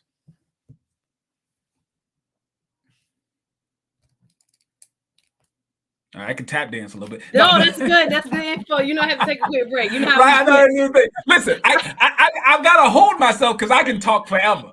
I got to program my mind to be like, okay, shut up, because you can keep going. Y'all know what time it is. Drinking all my water. Appreciate you again, Queen, and thank you, sis. I appreciate the chat. You guys have so much great thoughts and feedback. But yes, get your skills up. Get your skills up. Get your skills up. Let's read some of the chats and then we'll bring up some guests, y'all. The link has been dropped. Come. He's talking about it. We don't cuss over here, Chemo. But, you know, the Jamaican style charlatans all over here. Yes. I was into minimalism before it was trendy. That's what's up. That's what's up. I met a guy one time. I thought he was weird. He was like little apartment, no decorations, no, like one little couch. And I was like, I'm not sure what this lifestyle is about, sir, but I was uncomfortable. But I get it. He was like, I was like, is he cheap or is he smart? I couldn't quite tell. I was really offended. Some people I see, they get a little too extreme to it. Yes. Then it's the same thing, like I said, with fitness. Like I've seen people get so extreme with their diet. I look at them and be like, there's no way you're going to keep that up. No. It's like, oh man, it's almost the summer. I got 30 pounds to lose. No. I'll eat every 2 days. It's like, come on, man. That might work for a week or two, but then you're going to binge eat. You're going to gain back twice more. You're going to gain more weight. You got to do things that are sustainable. We got to be very smart about this. Yeah. Yes, Hayoka33 says, yes, that's the best investment. Yes, invest in yourself. Absolutely. Gotcha. Ace says, I love JT's personality. He completely crushes the stereotype of accountants for sure. Yes, you have to make yourself indispensable. You got to work 3 times as hard. For half, we ain't trying to do that, but yes, those are the days that people really, you know, recall when it was rough out here to get a job. But y'all liking the program, go ahead and support the program. Hit the like button for tips to prepare for the coming recession.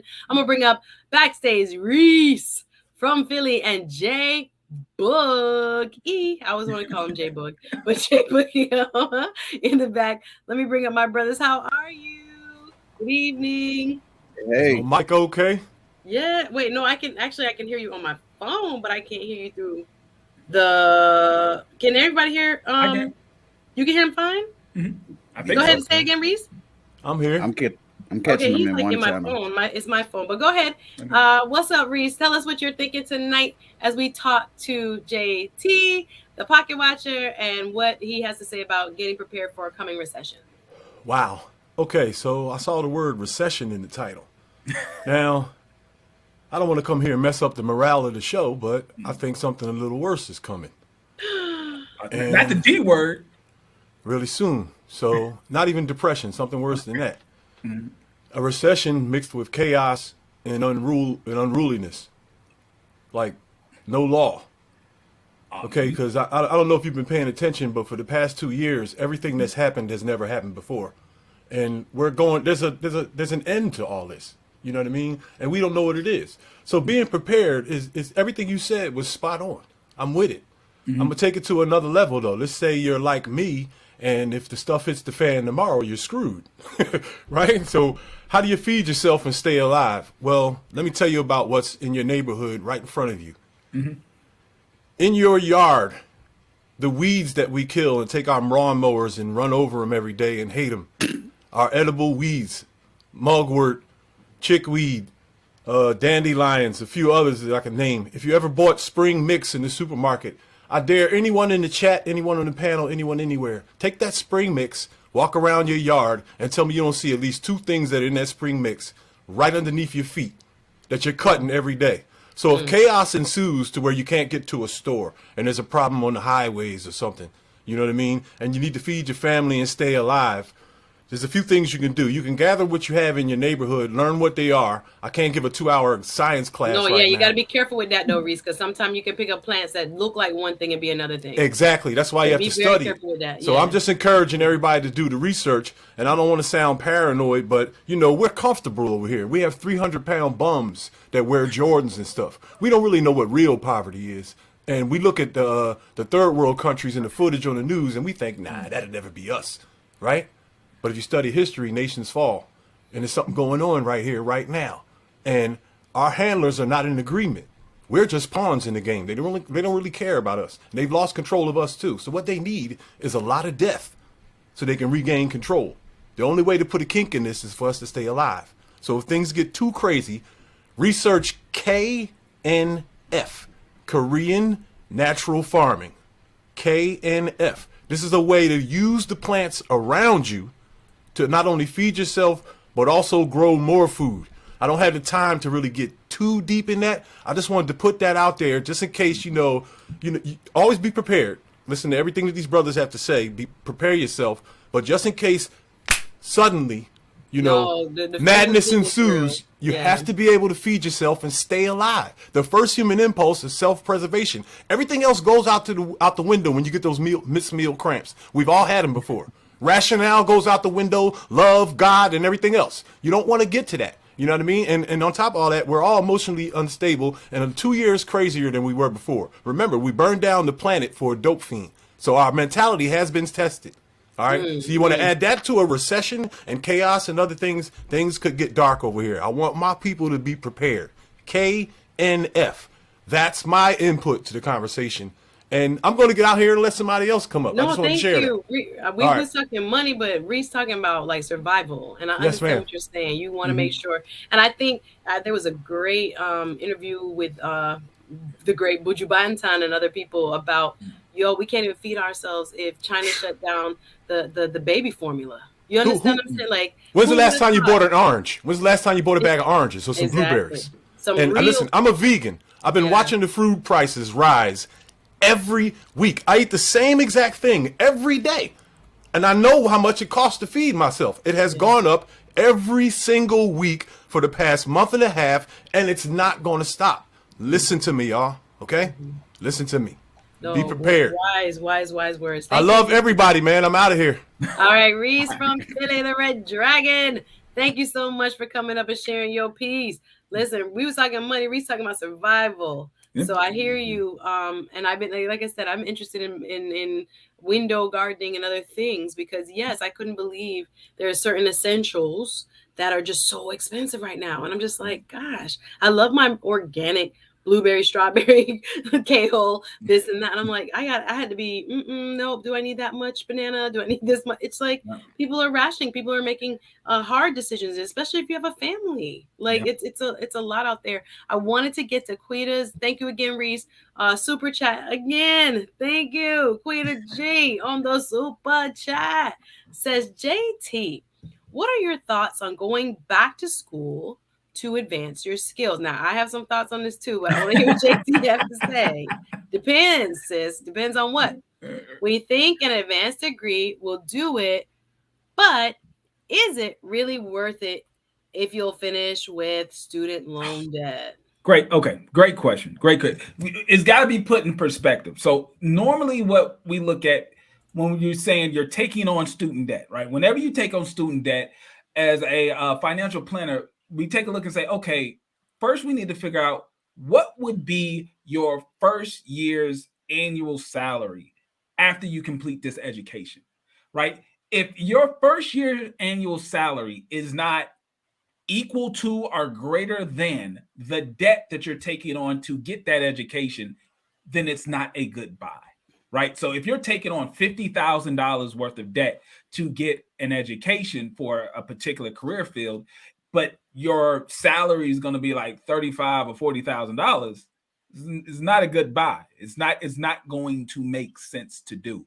So you can't get education. What ends up happening is people get extra education because, one, they're just like in a student mode and they just want to continue on that student lifestyle, or they do it based off their passion, and they don't really realize that getting a master's degree in ethnic studies is not really going to bring back the money that degree is going to cost you, and you can't afford that debt.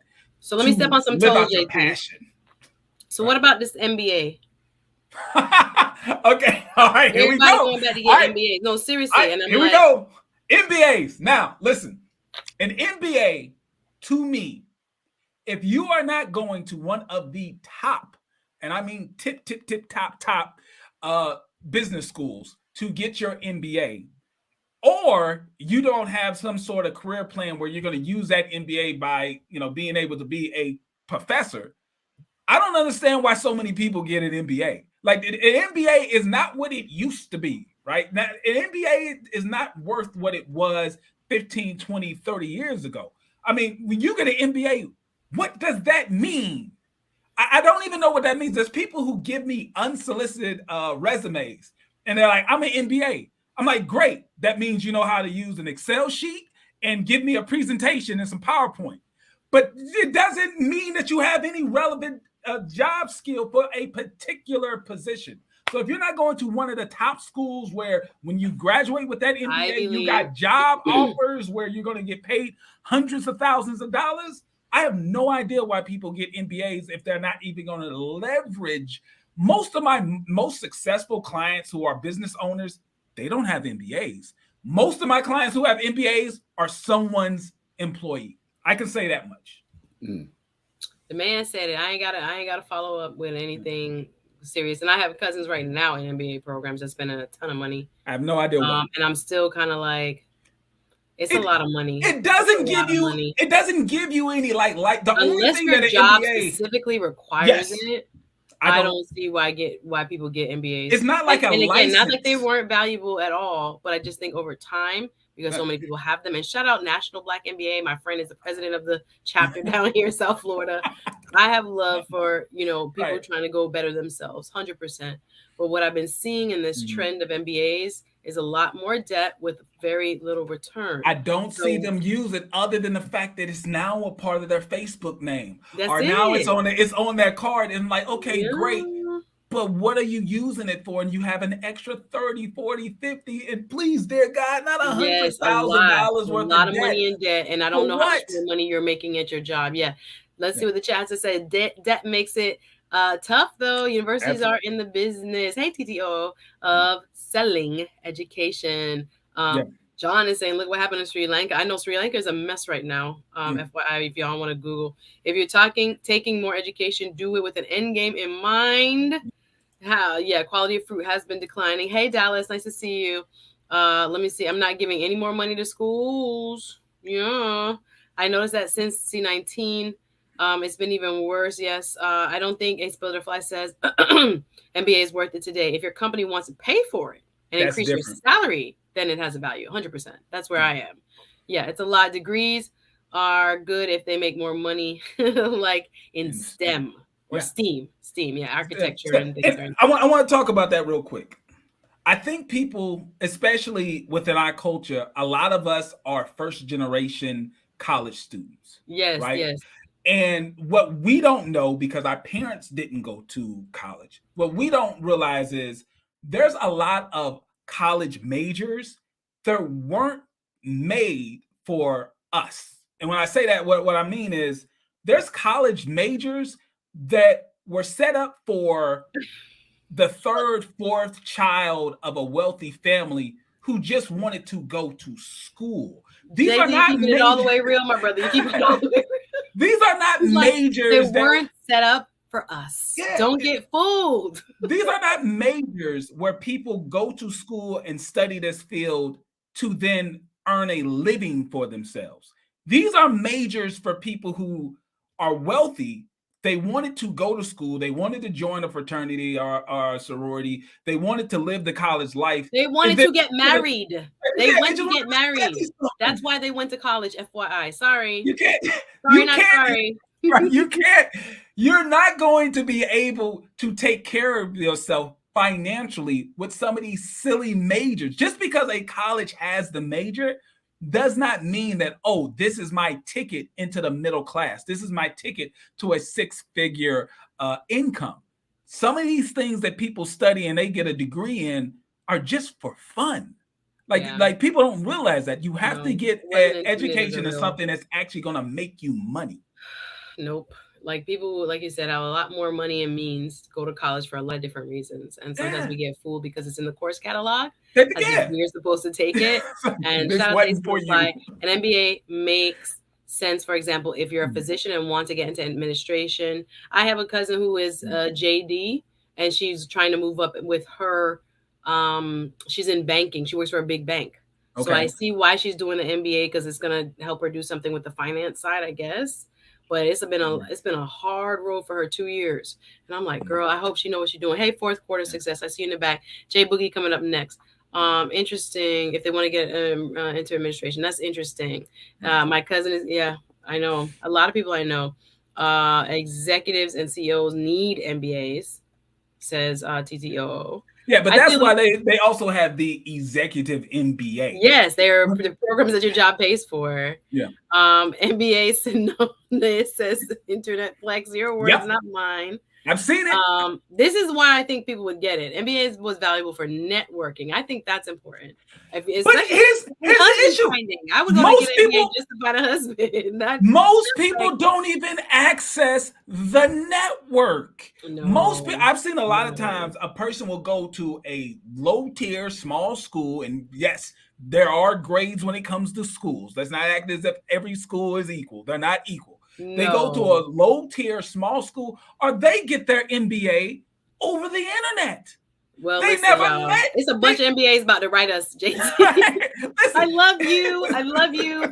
People with MBAs. I'm just saying, from this day forward, should you go get one? This is what I'm talking about. Shout out to all. I have a bunch of friends with MBAs. Right. It's not knocking y'all. Honestly, not at all. But I think the market value of an MBA has changed, is what I'm saying. It's declined. So for the investment versus what the return will be, I would say definitely think twice. That's what I'm getting at.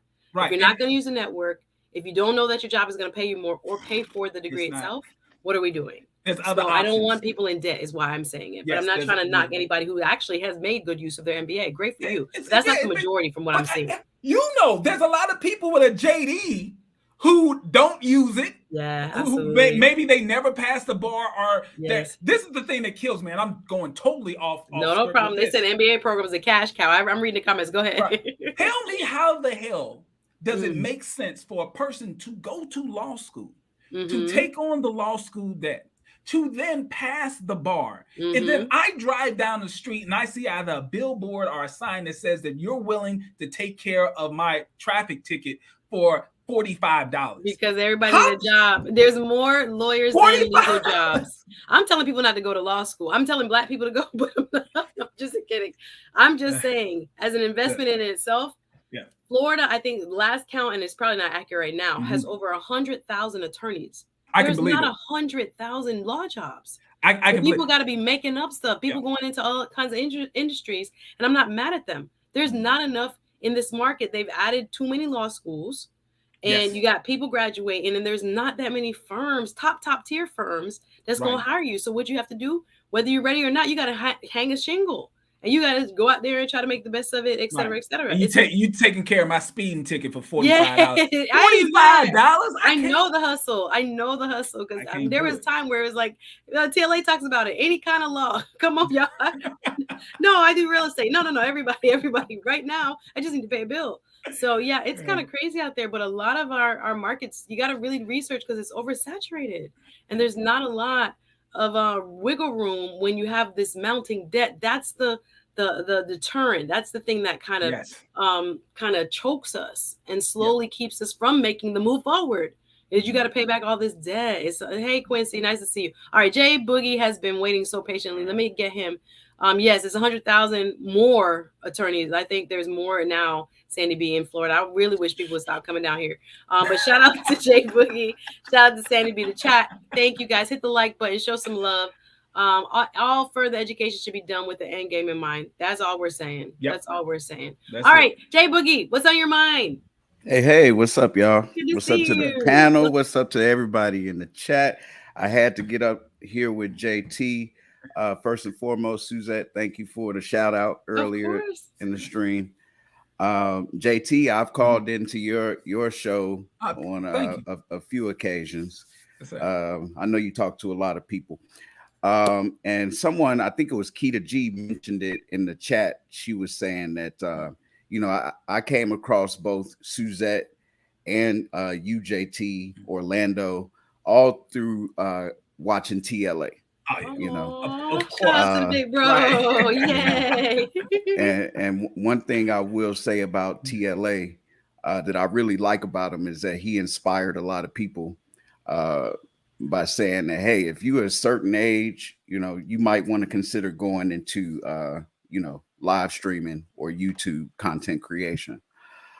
So my question to you, to tie all of this in, JT, is do you see the circumstances that you're speaking, do you see that having like any type of rather positive or negative impact on people that do want to become content creators? That's part one of the question. Okay. Because C19, that definitely brought a rise in people that were getting into the industry just simply because a lot of more people were at home, just as an example. Part two of the question is,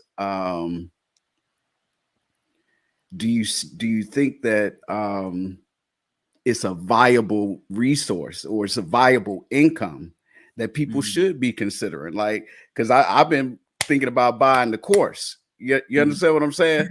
So he's in my TLA course. TLA. So I'm trying not to give him an indirect plug, but no, it's okay. TLA selling totally fine over here. It's totally fine. He's the big bro, no problem. He was selling a lot of them damn courses during the Amber Heard and Johnny Depp trial. So I'm just saying, do you see that? Can you recommend, because you both are content creators, and I know you on different ends of the spectrum, but is it something that you recommend? Okay. All right. So I'm gonna do them one by one. First, I'm gonna do the first one first, obviously. So with the economy going the way that I see it going, how is that going to affect content creators? How is that going to affect YouTubers? Well, you're probably going to get a larger audience. When there's any type of high unemployment, those who are unemployed, what are they ultimately going to do? They're probably going to be looking for content to get their mind off the fact that they're no longer working. We're a culture of escapism, right? We're going to try to find things to get our minds off of our issues. So how is that going to affect people on YouTube, content creators? Well, you potentially are going to have a larger pool of audience to, give your content to. So that's good for the content creators, but there's always like, okay, there's a bigger pool of people, but are you actually going to be making content that they care about, right? So you got to make sure that your content is still of quality, right? It doesn't matter if there's a whole lot, if there's a whole lot of people willing to buy a sports car, but all you selling is minivans, what does it really affect you?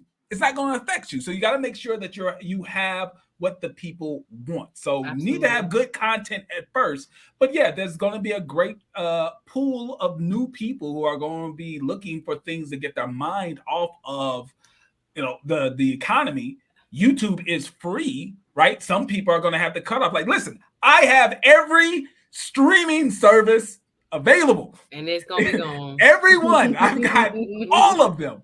And if I was in a situation where I had to scale back my budget, I'm probably going to cut off a bunch of those paid for content apps and then go to YouTube that is free. So yeah, I think that it will actually be good for people who are making content on YouTube, but you still have to have good content. Now, can I jump in, JT? Oh, no, go right ahead. Go ahead. Yes, I agree. I wish I had started earlier in the pandemic. I'm mad at myself. Look at my big bro here. JT, anybody who started right earlier on in 2021 got that jump because people were still focused on their phones and not, at work. We were working from home if you could. And a lot of folks picked up so many different audiences from just what was happening, everyone being at home. So I think now that I'm in it, I'm like, ooh, a recession will benefit us. And shout out to Gail at Night. Great show. Shout out to SuzetteSpeaks and Pocket Watching with JT. Y'all check out Gail at Night's show. She has some fantastic panel discussions over there. And she's quoting again, hashtag buy my grace. Thank you for the love, sweetheart. Appreciate you always. Being there, was one of my first moderators, doing her own thing now, content creating and all that good stuff. Appreciate the love tonight, sis. Big up yourself. So yeah, I think it's gonna be good. Get the likes up though, guys. Let's get the likes up. But go ahead, JT. What else were you gonna say about the course? Well, okay. Is it now we're going into the course? People think that JT hates courses. I'm not a person who hates courses. What I hate are courses that are advertised as if this is going to make you a millionaire overnight. And these courses are way overpriced. I would never in my life pay college tuition prices for an online course. If I'm going to pay college tuition prices, when I finish the course, I better get something on the wall that's going to actually help me either get a job or start a business, right? So online courses, it depends on the offer that they're giving you. If they're giving you this extreme offer, like, oh yeah, if you take this course, you'll be driving in Lambos and stuff like that. And price tag. And the price tag. When it comes to TLA's course, I'm a big supporter of his course because before he had the course, I bought a consultation with him to help my YouTube present. This camera that I'm speaking into right now, TLA down there had to make me buy this camera because I'm extremely cheap. He had to make me buy this camera because he was like, listen, your content is at the level where you need to step it up with the presentation and the things that you're doing, because I was working off a webcam for most of my YouTube life. So I know for one thing, when it comes to TLA, he knows what the hell he's talking about. Absolutely. He has a YouTube channel with over 150,000 people that he was able to grow in less than 2 years. So when it comes to giving you the fundamental information that you need to know to be able to grow your channel, and what's most important, to not make the same mistakes that he did. I remember when he was like one of the first people who interviewed me on YouTube, and we had a short conversation about how he bought all this expensive equipment. He was like, but I'm doing this interview over Yardstream. And don't need it. Yeah. Right, and he didn't need it. See, now you can avoid the mistakes that he made and I made, be able to learn from the experience. And then once again, the price point. It doesn't cost thousands and thousands of dollars, right? The price tag of his course is reasonable, and his content is way more value than what it costs. Now, are you going to be successful? I have no idea. I have no idea what type of content you're going to make. I have no idea what type of personality that you have. Do you have a personality where people won't fall asleep while watching your videos? All of those things are you. But as far as the course and what he'll be teaching and the value of it, I support that 100%. Will you be a great YouTuber? That's on you. Yeah, 100%. I'm going to jump in here. I agree wholeheartedly. And if you are nervous about the price point, join his locals. So I was a member of his Patreon. He just went over to locals. So I'm a year member of the locals community as well. Because if you think, I don't know if I can invest that much, because it's a lot of money for some folks. It's again, we talking about saving here tonight. So the locals is only $10 a month.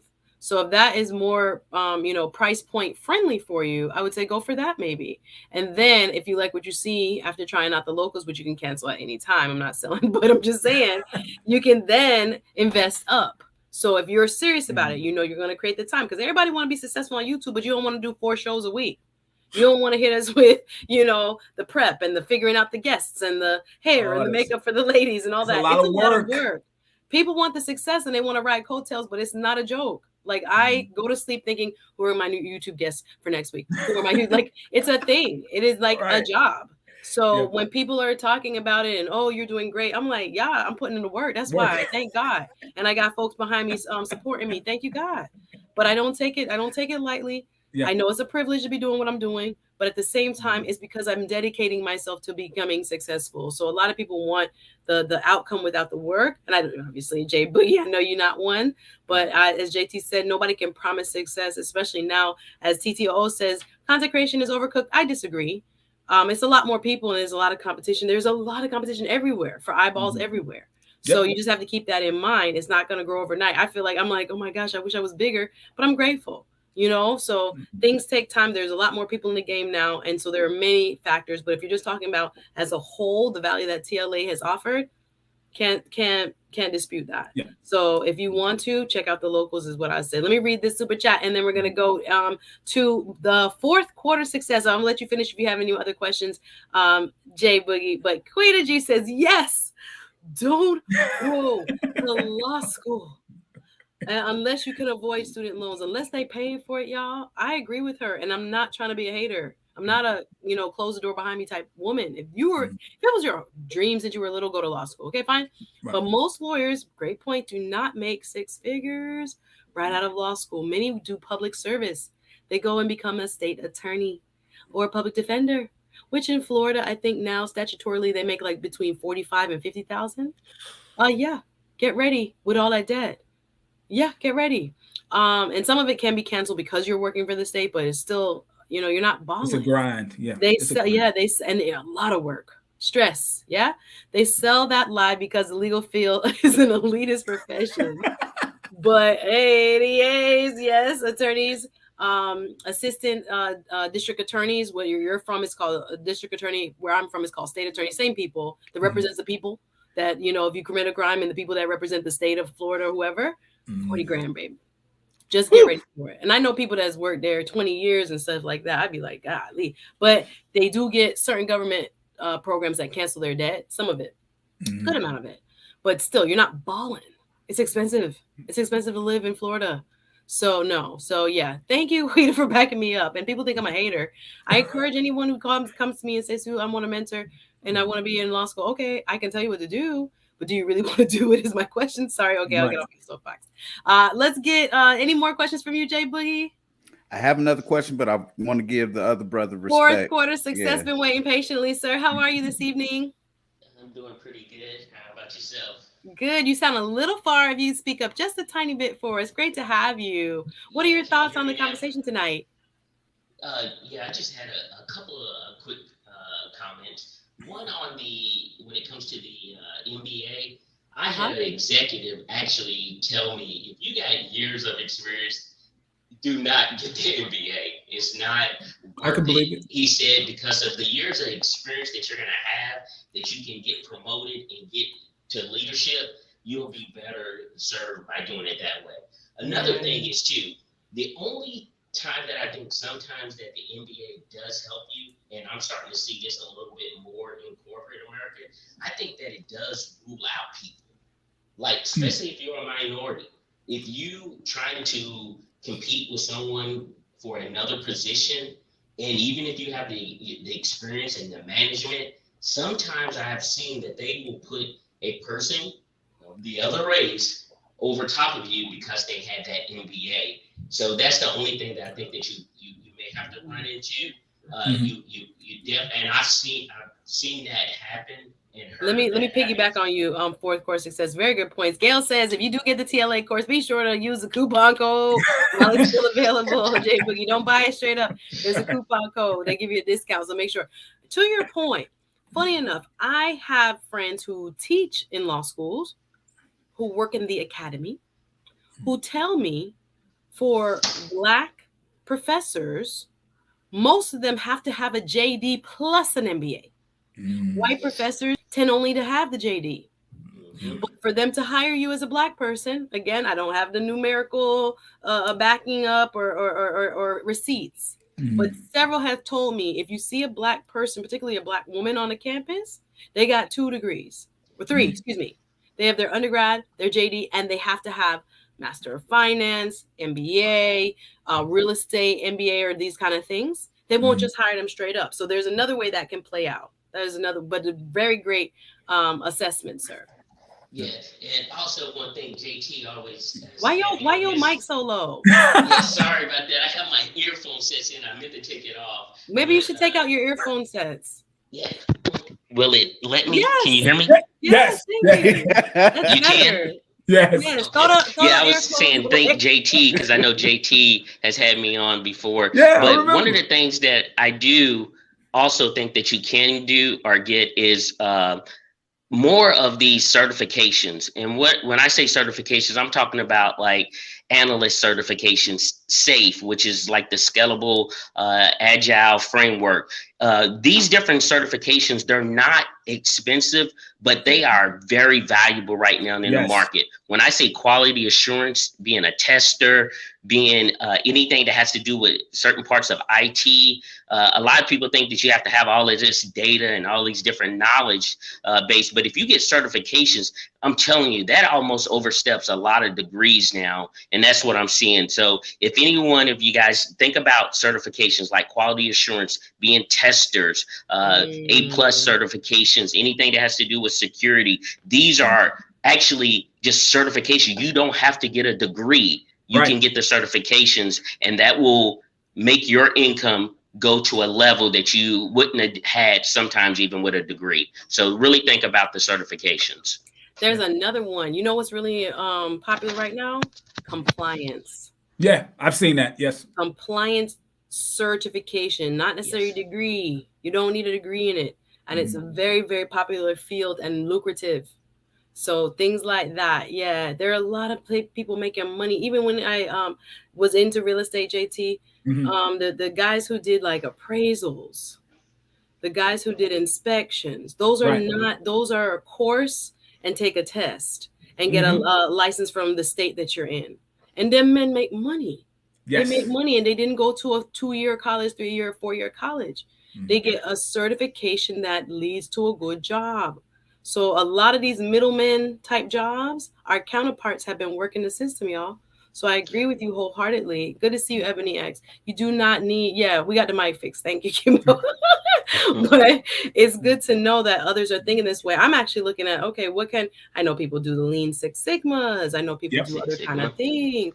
Those things boost you up, give you that little business acumen that you're looking for with the MBA without going back and spending 40 grand. They make you more valuable. At the end of the day, they make you more valuable. That means you can do more than the person without it. So if I've got to pick, who am I letting go? I'm probably not going to let go the person that has the more tools in their tool belt.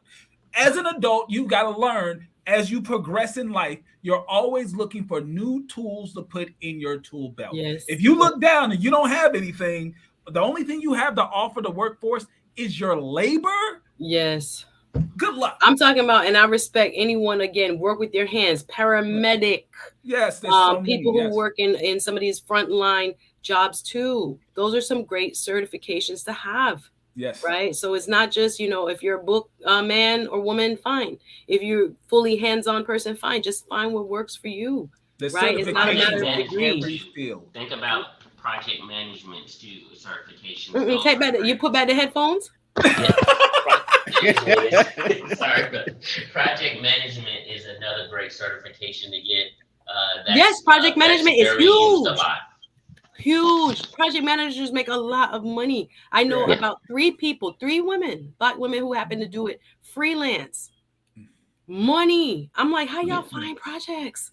How y'all do this? I'm like, Drew, I need to go figure out what to do in terms of project management. And they pay, really good. They take care of their families with it. Shout out to Quita G. Great insight, 4th quarter success. Says, after passing 2 bar exams on the first try, the DA's office, district attorney, state attorney, depending on your state, offered me 35,000 big ones. Disrespectful AF. You can make more money as a tax return preparer with no degree, no certifications, just preparing tax returns. You can make more money. They doing it to us though. The law degrees is not what they used to be. I'm telling you, because there's just not enough law jobs. So it's crazy out here. Kenardoc says the YouTube algorithm is no joke. A channel called Law and Lumber was able to gain over 100,000. I have not talked about Johnny and Amber. Have you talked about them on your channel? I've not talked about them on my channel. I feel like I'm missing out. In 1 month, clearly I am. With 5 videos from covering Amber Heard and Johnny Depp, they've had 100K subscribers.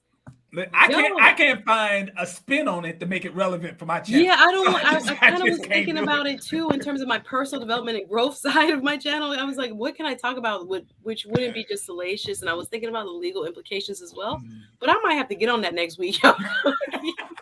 So I can get an algorithm. Because apparently, again, the algorithm is very funny. What you talk about matters too. Absolutely. Any other thoughts? Fourth quarter success, or can I go back to Jay Boogie? No, that's it. Thank you. Appreciate you having me on. First of all, get them headphones out. But you are fantastic. Thank I'm you. like, why you Appreciate keeping them headphones back in there?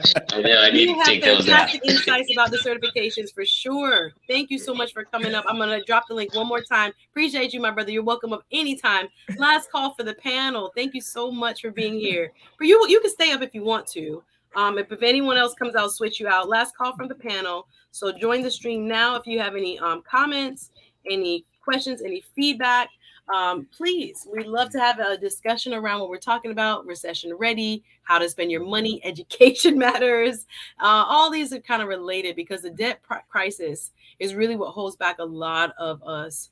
They are not getting you by, race, color, creed, but they're getting you by credit score now, out of the game and kind of into kind of like underdog status when it comes to the ability to live the American dream. So when we're talking money, like I said, go check out Pocket Watching with JT's channel for this reason, because there are so many people who unfortunately get God, help us God, to avoid some of these pitfalls, assuming all this debt when you could get, $1,000 certifications or less and to make so much more comparable money, or even way more money than you would with your MBA if your job trajectory really doesn't allow for much growth with that MBA, right? Hey, Canadian born, was it Canadian born Nigerian, was it? Yay! Nice to see you.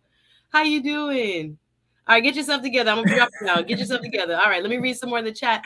Go ahead, Jay Boogie. What was your other question? Yes. Okay. So RIP to the late Kevin Samuels. I have a question regarding something that he would always kind of like talk about with women. And I want to see if you agree with it at all, where he would say that a lot of women really need to put concentration towards having at the very least $2.4 million towards their retirement. Otherwise, they would be left from an age of 65 to 85 and would run out of money if they didn't have the right type of money set to the side. Do you agree that that is going to be an epidemic or something that is that he had a great foresight on? And B, is there a way, not just for women, but for men, do you think that it's important for us to couple up?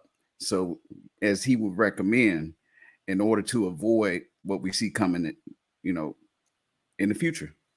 Okay, great question. So the part number one on that is, yes, I do agree with the numbers in the long run, right? The numbers where you look at, but the thing about that is retirement is different. So in a general sense, that is probably the number point, depending on where you live in the country. Obviously, the Midwest is going to be cheaper than either coast, right? It's going to be cheaper than either coast. But if you take a look at it and you realize that retirement is different now. Retirement traditionally was, you are retired. You no longer work a job. You are no longer earning money through your labor. You are living off the investments that you made during your working life.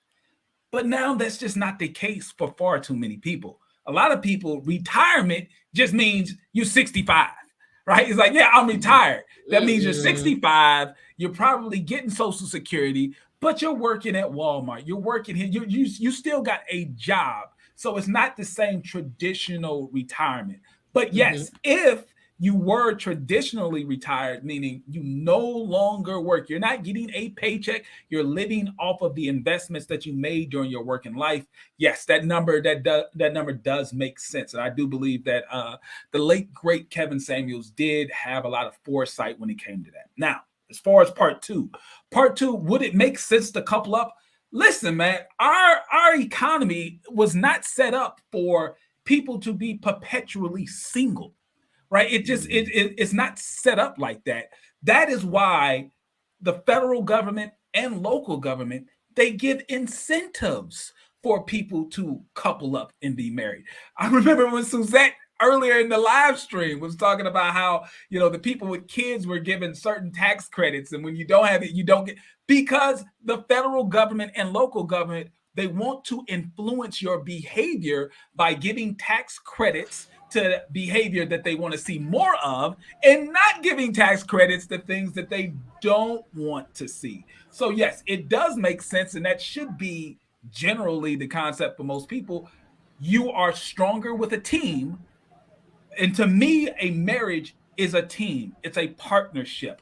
It's a stronger bond financially and obviously emotionally to be able to build together. It makes retirement easier.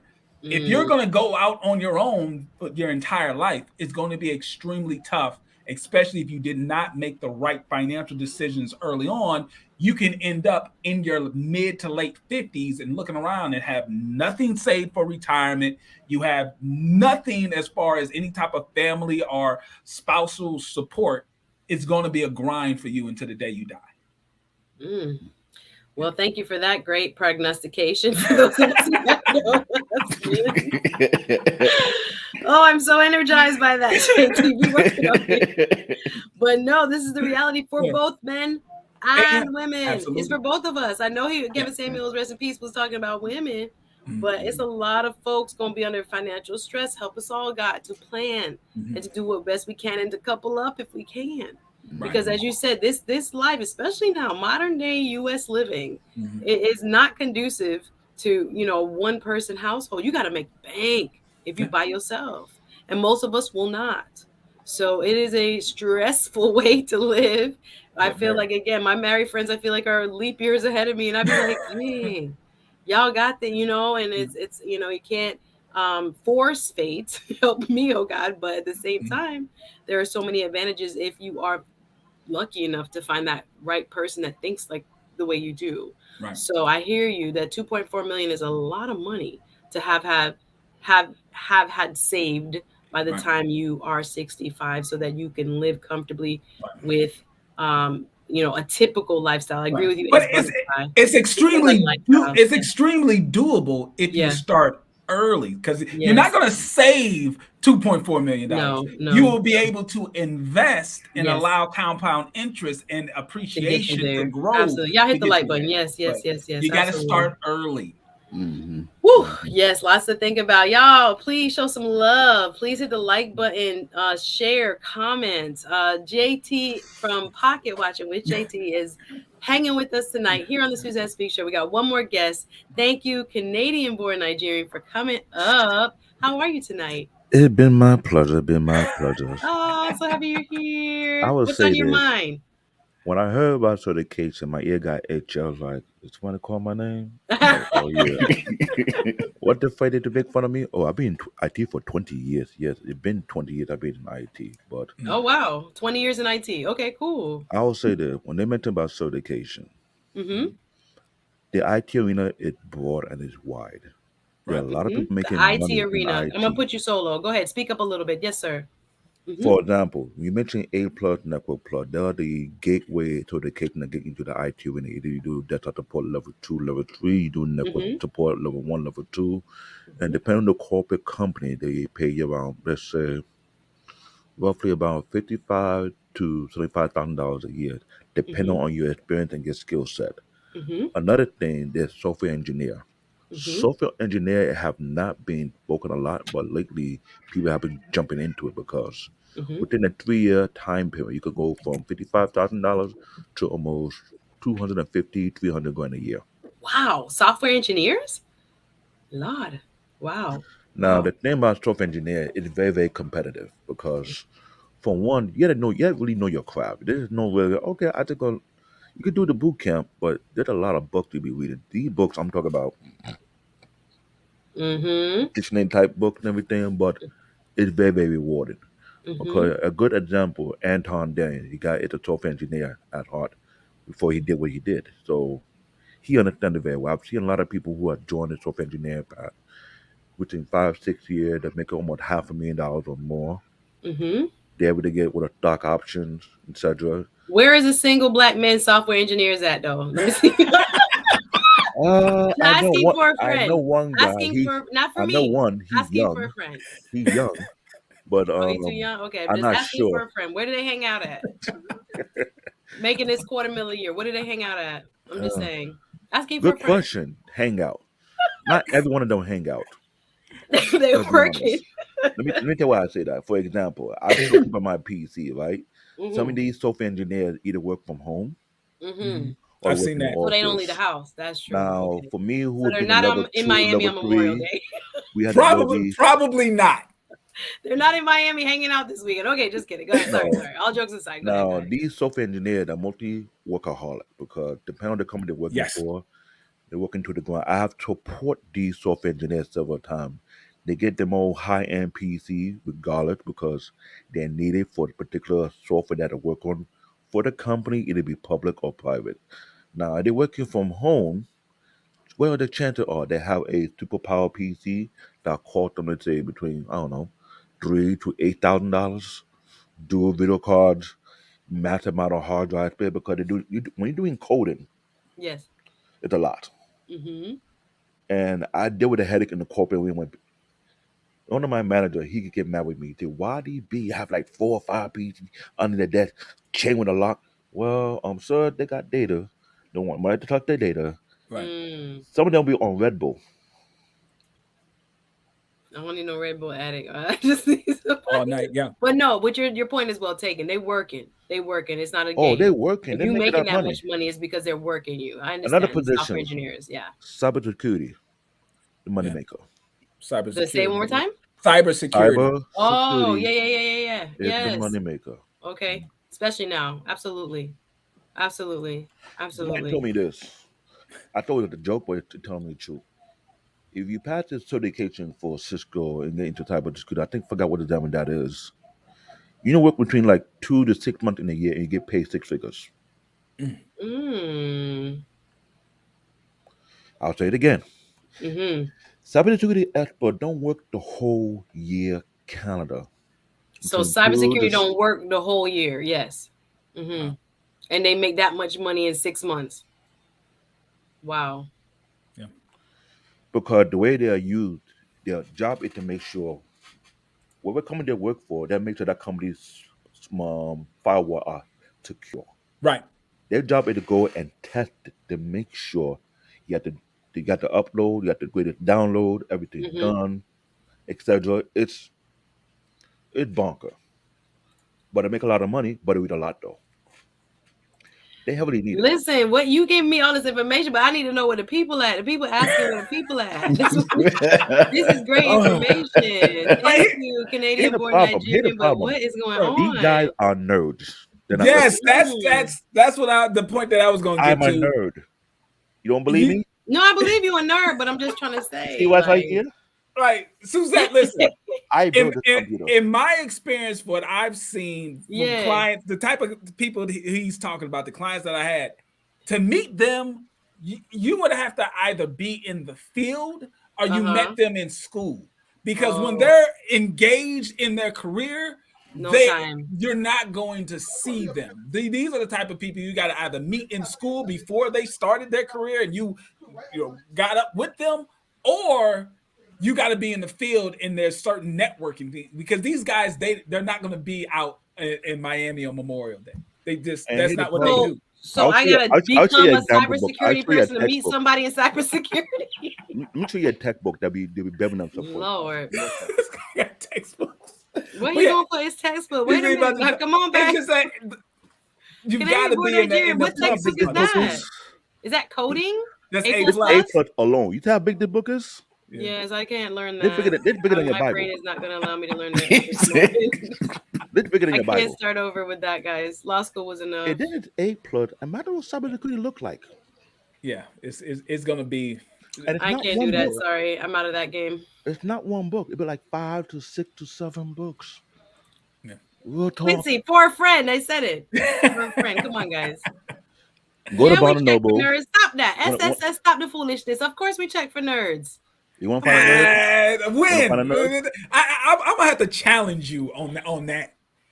When? You don't check for nerds in middle school. You don't check for them. Nerds. I like nerds. They're cool. You don't check for them in high school. You don't check for them in college. Because like nerds get checked for after when you're over 38. JT, let me say that. I'm in New York City. Listen. You know what they check nerd for?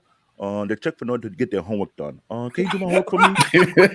I was a nerd too. Shout out to all my nerds. Better Gents, good to see you. He'll be a In guest middle on here school pretty soon and in too. high school, to all the know who watch it and listen, I know your pain. I've Where been do there. they have the cyber schools at? That's what Miss Glover was. Where You the find cyber it- schools are? Those are 4-year degrees? You no. Not These cyber- necessarily. Here's the problem. There are certain schools 2 or 4 year school, but they're not no regular college. Do they You find allow them- people to teach a law class? Can I teach a law class? You find them in Arizona, you find them in California, you find them in Georgia. Listen, Canadian born Nigeria, not helping me right now. I'm asking, do they have any law in their curriculum? Not that I know of. Oh, Here's the I problem. can't teach a jurisprudence class or something. IT, straight IT. Don't never talk about law unless you take a business course on the side along with it. Right. That's the truth. Okay, Because so I'm when not you gonna when get you're in doing that when way. you're dealing Okay, with IT, I'm telling you, you just have this joke. When you're reading books in IT, after a couple of hours, your head is so hot you can fight egg off your forehead. That's how much brain power you Y'all use. not helping me though. Y'all not helping me. I'm just being honest. I'm a nerd Y'all not helping myself. me. Right, and then you got to think about the stuff that like we like to do. Is like if you're not planning on going to Comic-Con anytime soon. Yeah, I will dress up and go to Comic-Con. I don't want the hot boy. I will go to Comic-Con with you. Jeez. I don't want the hot boy. That's too much trouble and stress. Oh boy, Comic-Con Lord is a have whole different ball, mercy. guys. Stay away from it because I love to go there and geek out. But I was like, you know what? Let me just hold back from that. That's the other side of me that I don't want. It get a to little wild. The after parties at Tristan. Comic-Con can get wild. Yeah, she said hit up Anton and JB. No, that's the other guy, JB. He's the single guy. Apparently, I'm Software not in the right engineer. circle. Apparently, They're both Thank software you, Trish. engineers. Anton, JB, they're both software engineer. Are they? They know. JB is a mathematical teacher. He's the nerd. Okay, JB they is a so nerd. funny. I vouch for that one. Yes, no more reading for us law students. We law school burn my brain talking about nerds. See you at the finish line. To all the young ladies, warning. When you is see the a nerd in next middle school, cybersecurity convention? You I'm gotta asking go- for a friend. You gotta Google that one. You had to Google that one. I'm just asking for a friend. I'm telling all the young lady, if you're in middle school and you're in high school, don't turn on that nerd. No, You can I enter with preach your that. You Microsoft. better. The nerd is where it's at, man. Yeah. What? The nerd is where it's at. That person has a good spirit, smart, not overly zealous with the ladies or any of that. They're money makers. Yes, Miss Globe Girl. See, that's a misconception to think that Black women don't check for nerds. A lot of us are nerds too. Hello. Okay, y'all don't Yeah, believe me. but JT don't push it- back though. JT don't But push back. they're the anarchy that's going on in high school and middle school about nerds. The nerd guys don't get much love. No, girls- I was a nerd. I was Yeah, an but- all-around nerd though. I Yeah, was That's a cool different. nerd. That's You know what I'm different. saying? JT, No. tell me if I'm wrong. Totally if you're a different. girl, if you're nerdy, you're pretty, you don't look like a nerd, right? Right. I'm a Right, nerd. No, right, we strategize in a networking meetup. When is the next cybersecurity offline? Please email People don't me. get it. Canadian born Nerdy, pretty Nigerian, so I girls, can they don't understand consider what's them going nerds. They call them on. pretty girls. Right. To be a nerd, but you're pretty, you're a pretty girl. I don't believe you. The Yeah, first nerd to The ugly ducklings. prettiness always outdoes the nerdiness. It overrides. Yeah, If it you're pretty, overrides. it overrides any other quirk within your You don't believe personality. me? Let's Go on talk you about don't thanks, believe me? JT, for sticking up for Go my comment undercover. about checking Go for to nerds. any high school. Guys, Watch the pretty nerdy girl and see how they treat them.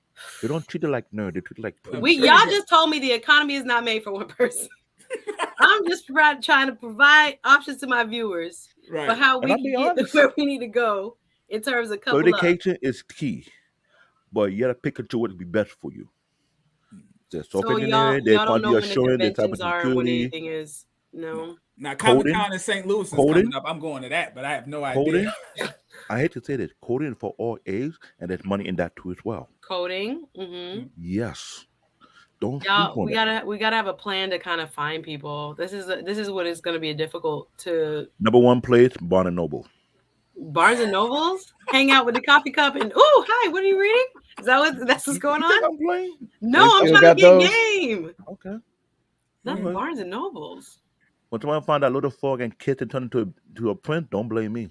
No, listen. I want to learn. Y'all over here I'm giving telling you, game. Barnabas Ace Butterfly one. says I should get a matchmaker on here so I can help people get. The big college library that they have 24 hours. Some of these Yeah. nerds hang out there late night. I'm talking about they burn their brains out. Yeah, but they're not. Literally. Yeah. Is it open to the public? Now, coffee shop, I would say maybe near the college campus you may find them. Now, if they're gonna open a Comic-Con convention in your neighborhood nearby, find out when, the time, and know who's going there. Okay. Scope it out. Man, we gonna bring the crew. We gonna be at We Comic-Con gonna trying to figure out wait. what's. We're gonna wait. Listen, if you're gonna go that route, you can't just go to Comic-Con. You gotta do your homework. You gotta know the anime and the different stuff so that you can actually have a conversation with the person. Get on your anime watch. Miss AKA Lady, what you saying over here? Stop calling anime cartoon, ladies. I Stop don't know too calling much anime about that. cartoon. I'll be fake. They'll know I'm Anime not. is anime. Cartoon is cartoon. Anime is not Miss boring. Granny talking about I'll go with you. Let's go. Kendra the Realtor talking about let's go. Listen, I'm just trying to find out a game. Y'all just told me the I'm economy giving you is a gonna game be the right worst now. for single people. Get on your We gonna be anime out watching. here. Learn more about anime. Anime is not corny. It's fun to watch. A black You'd be nerd stream? surprised. Should I do that? A black nerds? There's a club on That'd be Facebook dope. that all about girls who love anime, and it's going strong. Anime is no joke. Anime is the most. No, I know. I admire it. I'm not. They're gonna say I'm a big fan. I'm not gonna fake and like, oh, I love anime. Yeah, but some people call anime cartoon. Don't do that. Yeah. That's like, on that note, let's get some final comments. Is that what your channel was about, CBN? Is this like the nerd playbook? What are you doing here? Apparently, I'm a tech guy. I trying to give people information about how to utilize tech because I'll be honest, people think they're tech savvy, but they're not. You okay?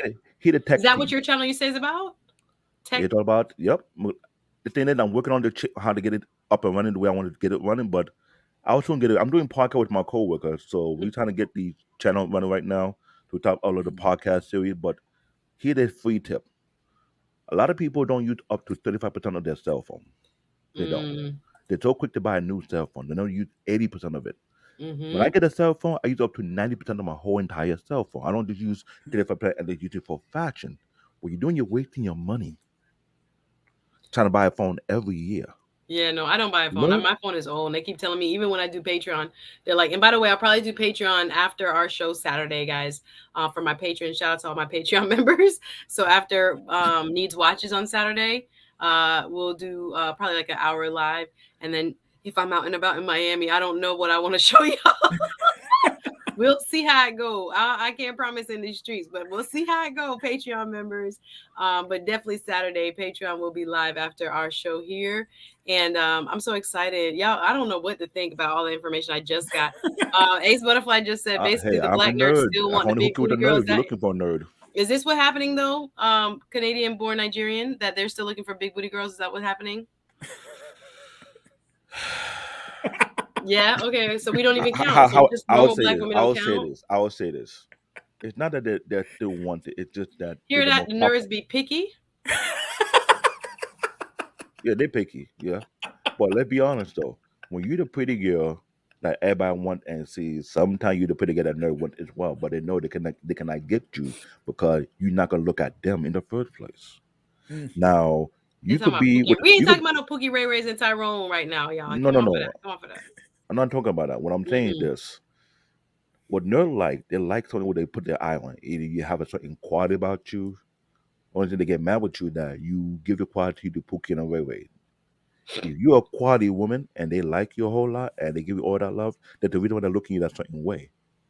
But if you give your love to the less fortunate, then they're going to feel some kind of way about you.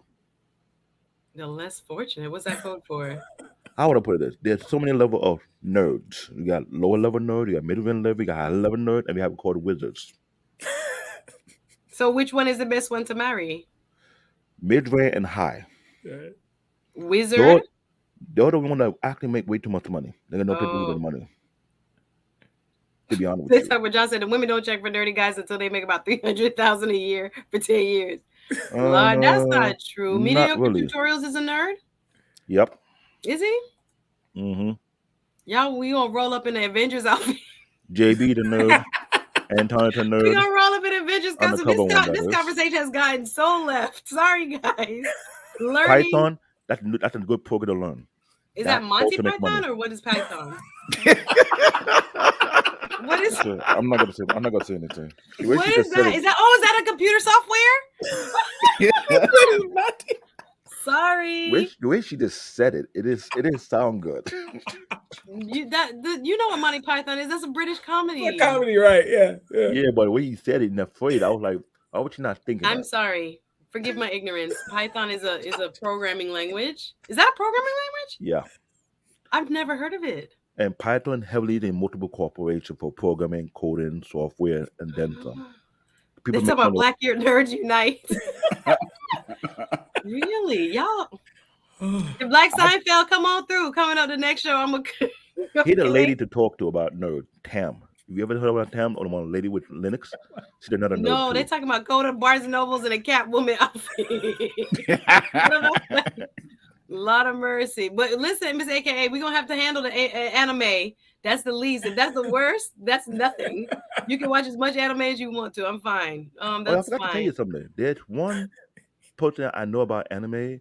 He the only black guy in Japan that have an anime studio that produce anime. And he I think he's from Philadelphia or Baltimore. They did an interview about him. A lot of people don't know that. And he's making millions of dollars doing that. Y'all ain't selling nothing yet. I still don't know where I'm gonna go. Barnes and Nobles in a cat outfit. Where else? Come on. Yeah. I know. Audrey, did you know there were levels of nerds till just now? Oh my. This is there is. Wait, you think Kevin Samuels was a nerd? Yes. Kevin Samuels was not was it Kevin Samuels a nerd, JT? Yes. He was a self-professed. Yeah, he was a self-professed nerd. He said it all the time. And he knew a lot about the nerd culture too. I mean, like he would say certain things that let you know he knew it. Mm-hmm. Oh my God! There's a lot of undercover nerd that you never know about. A lot of they act like they're not nerd, but they're actually nerd themselves. Hey, Simcia, nice to see you. Oh, Life of Cash. They're saying, okay, I work with Python daily, apparently, because I didn't even know Python was a language. Let's get in gear and pretend at the events. Let's go. Oh gosh. All right, we might need a show on just black nerds, and where to find them. Funny. I can imagine seeing McQuaid in a Comic-Con. Now that we've gotten way down the rabbit hole, right. JT, we're better than this. I'm going to thank you right now before this goes any deeper. Everyone, thank you for coming. I'm going to allow everyone to give a final thought. Canadian-born Nigeria, I'm going to blame you for getting me. You blaming me? In another direction. I'm trying to hook you with the next. I'm trying to hook you with the next CEO. I won't go to the cat suit till you brought it up. Billy in the building. Thank you, Roz. All the super chat. She says, student loans, the income sensitive program, okay, yes, is a huge help if you qualify. If your income is not as high and you can get a lesser payment or some kind of deferment or something like this, I get it.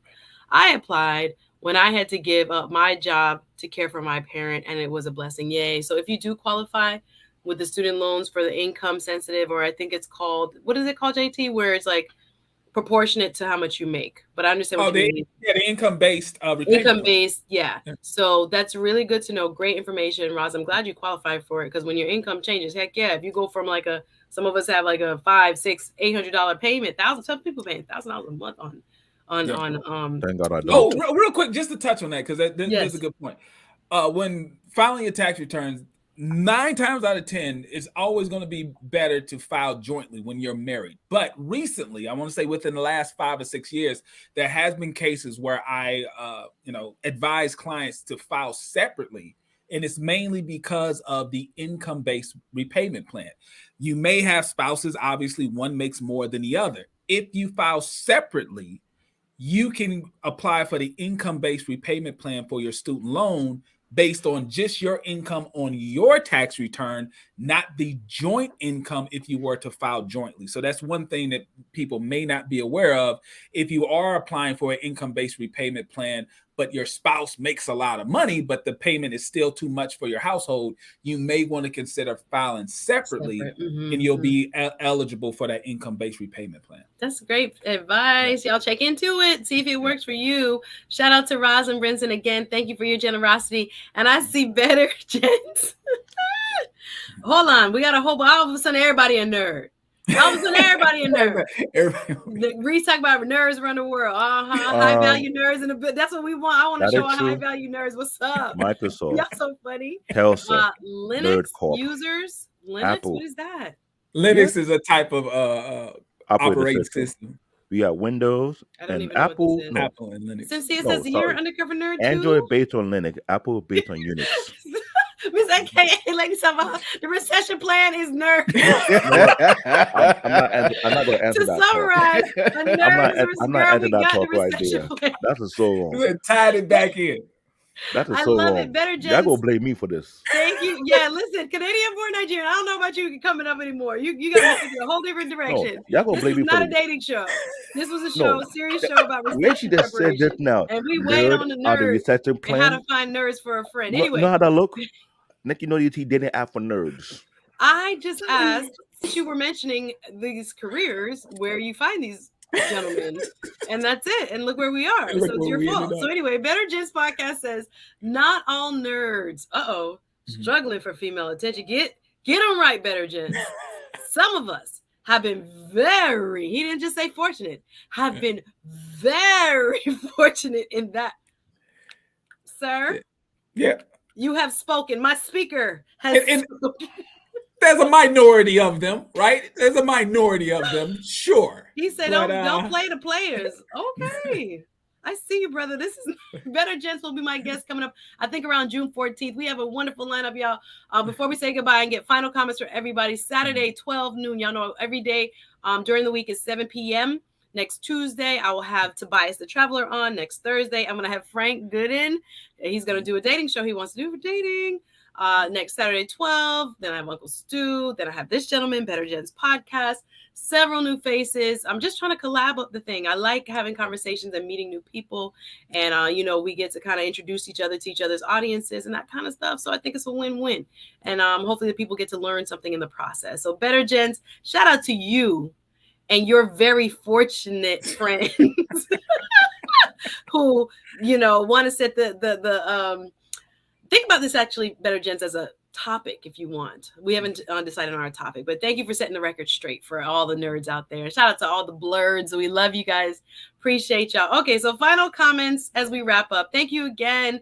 We'll start with you, Canadian born Nigerian. I will say your final comments, please, or questions, nerd or is not a anything for recession JT. plan.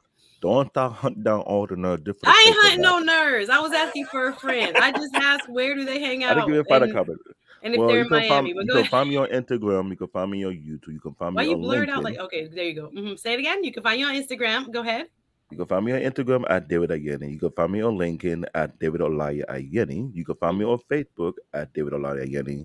And you can find me on YouTube at Canadian Born Nigerian. I'm the tech junkie / nerd / anime fan. Awesome. Happily married, dad and granddad. Awesome. Other than that, I love life. Thank you for coming up and making this a very, very interesting, although in left field. Do not hunt nerds. No, I'm not hunting any.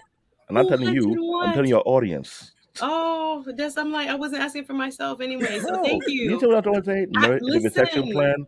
I'm a respectable woman. I'm just gonna ask for my friends. I trust you. I don't trust your ladies in the audience. Do you don't trust the ladies? These are good, decent women over here. Okay, appreciate you, Canadian born Nigerian. You can drop your link, please, in the chat so they can follow you on YouTube. I will. And I appreciate you coming to adding some levity to the conversation. Bye. See you soon. Whoa. Okay, Jay Boogie. Final thoughts from you, sir, before we let JT go. Thank you for being a part of tonight's convo. Thank you so much for having me. I do want to say, I see a lot of people in your chat to where I see them on other content developers. So I guess smart people just hang around in the right platform. Yay! I want to say that out to my speakers. Yes, go ahead. Out of all the people that I do follow, I genuinely want to say that you two are two of my favorites, And so I've been following both of you for a while. It's good to see the progression that both of you have made, and just continue to bring that positivity and that light and showcasing our people in such a positive manner. I'm proud of you both. Oh, thank you so much. And Appreciate it. again, if y'all see my game has stepped up a little bit on my thumbnails, this is who is responsible for it. I appreciate you so much for extending, your different services and your insights in this space, Jay Boogie. So appreciate you, brother. And we will talk actually tomorrow. Get ready for next week. Now that the shows are lined up, we got a great lineup for you. June is going to be popping. Thank you so much for coming up tonight. Okay. Right. Thank you. Good Appreciate night to you the both. compliments. All right. Thank you for everything you do. Appreciate you, sir. Awesome. All right. And then there were two. JT, Right. I've had such a pleasure just hanging out with you. Yeah, Final it's been comments. fun. If you want to go on the actual subject, if you want to go on where we went. Now we're going to do the actual subject. Okay, this was the subject, guys, who just joined. Right. Hit the like button, guys, if you just joined. Go ahead. So as a summer, first off, thank you for the invite. I really did enjoy it. You're a great content creator. So this has been really, really fun. So just as a summary for those of you who may have just came in, yes. What we're talking about is the four steps that you need to make, right? The four things you need to do to prepare yourself for the coming recession. I have no idea the date that it's going to happen. I just know it's going to happen because that's how our economy is set up. One, you need to make sure you have an emergency savings fund. Saving your money is not the sexiest move that you can make with your money. I know there's a lot of different things that you can find online of, you can flip your money by doing this and doing that and doing that. If you're living paycheck to paycheck, if you don't have anywhere between 3 to 6 months of your monthly bill money saved up, you do not have the money to invest. You don't. You need to first have an emergency savings fund. So just as a recap, that's number one, emergency savings fund. Number two, you need to start paying down your debt. If you have credit card debt, if you have just a ridiculous amount of back bills and stuff like that, you need to start paying down your debt. Try to become debt-free. That is the goal. Try to become debt-free, because if you are in the middle of a recession, you don't have an emergency savings fund, you have a lot of debt, you're going to end up with more debt when we come out of the recession, and that's not what you want to do. Number three is if you are invested, meaning you have an emergency savings fund, you've been paying down your debt, and you are invested in the stock market, do not get spooked and pull out of the market and just have those losses locked in. If this is money that you're not going to use for the next 20, 30 years, who cares what happens in the next 2 to 3 years? It doesn't matter. The market will rebound. Do not lock in losses by exiting too early. And finally, number 4, you need to be looking for ways that you can improve your job skills, meaning certifications, JUCOs. Find a way to make yourself more valuable in the workforce. Find ways to get advanced job skills. If you do these 4 things, you will survive and very possibly thrive during a recession. I love it. And they're taking notes. Kendra, thank you, Kendra Realtor. She's giving you the 1, 2, 3, 4. We have such attentive speakers. They actually do want the information, and I know they will. Many of them will apply it. So This is real out here, y'all. It's time to do a kind of like financial stress test of our individual, personal finances or our household finances, so that we are not caught off guard. You heard it here first. So when stuff start changing and stuff, you don't have to be spooked, and you don't have to be, oh my God, I didn't know this was happening. No, get your money in line right now, because we're telling you the cycle is what it is, the down and the up. That's what the economy does. So it's cooling in terms of what the Fed is talking about, raising interest rates and other mechanisms that of monetary policy. My undergrad is actually in finance, JT. I don't know if I tell you that, so I know not that I ever use it, but I love, thinking about, okay, these are some great concepts, and I've taught business classes as well. So, but we've given you some good information. Remember, if you have a specific financial issue, tonight was only for informational and discussion purposes. So if you do have a specific question for your personal finances, you need to speak with someone directly. Don't use information here beyond just discussion and solely informational purposes. All right. So if you need to go deeper and figure out your specific financial plan, give this gentleman a call. He takes consultations. You can find him. He done wrote social media consultation. Let me see. Pocketwatcher.net. Thank you, RM. RM, always be honest. Own it. See you. There are some fantastic moderators. So there's his Instagram. Go follow him. There is his website. Go follow his page on YouTube as well. You will not regret. The content is fire, y'all. So JT, don't pull your money out. You're giving us the 1, 2, 3, 4. Thank you, Kendra. Thank you, Life of Cash. This recession, rates up. Jobs are down. So just keep that in mind as you're finally picking what job you want or figuring out what your next cash flow income will be from.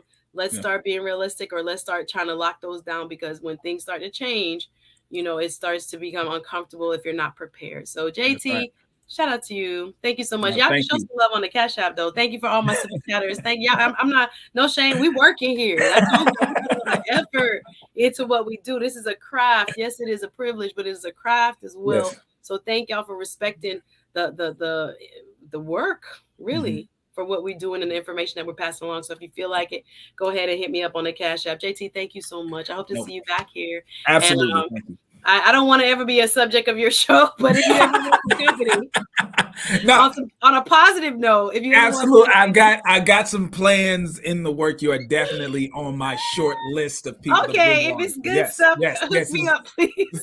But you know my vibe. You know how we roll. Anyway, love you to pieces.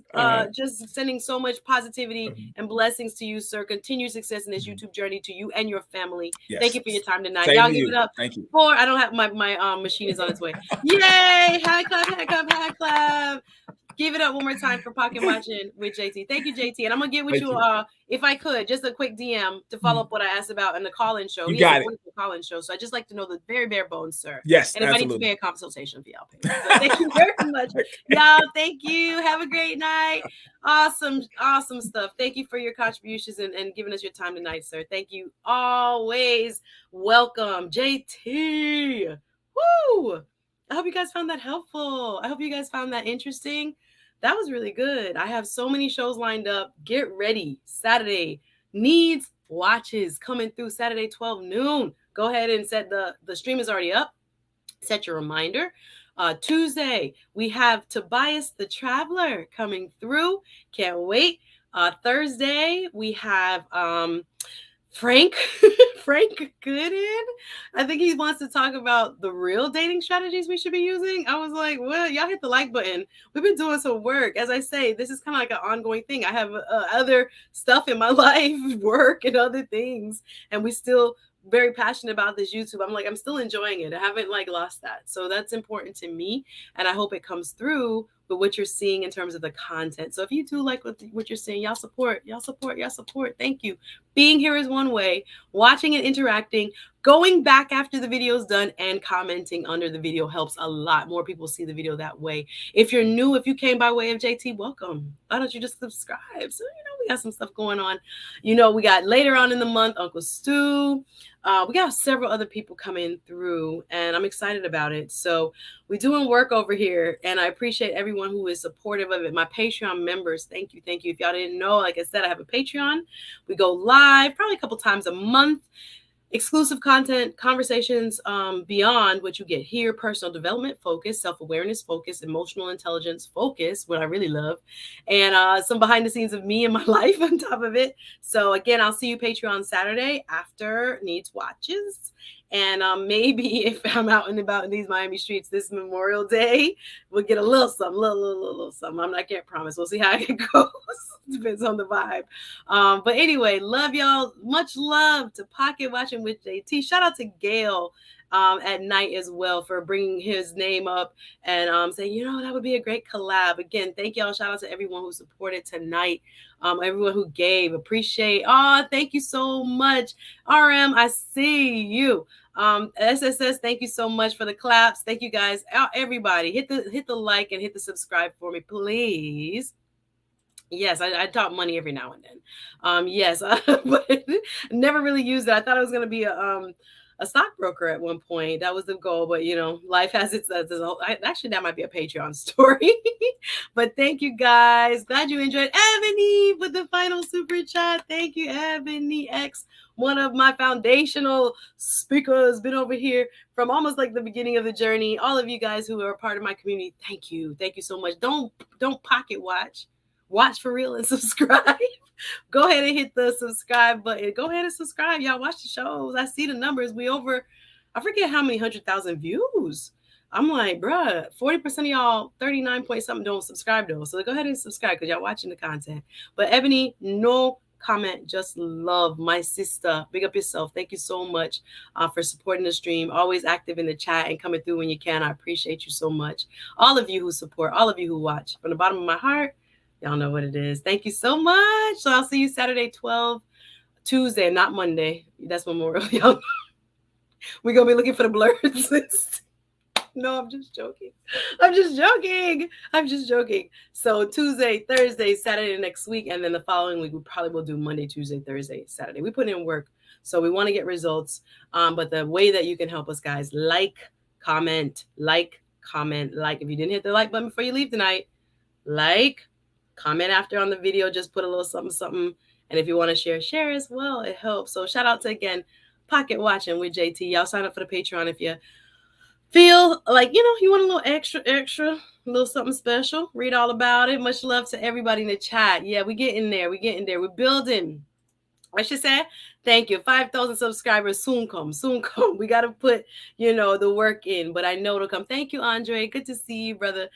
Thank you, Learn Biz, the podcast. Y'all know I'll do the longest goodbyes ever. Canadian born Nigerian that threw the whole show away. Had us in a whole different direction from where we were supposed to go in. Big up yourself, Life of Cash. If you want to come up here and do a little something, Kimo, I will interview you guys in a heartbeat, or we could create a panel, whatever. I just like a good conversation. Anyway, salute everybody. Have a good night. Happy Memorial. See you Saturday. Take care. Thanks for watching. Bye now.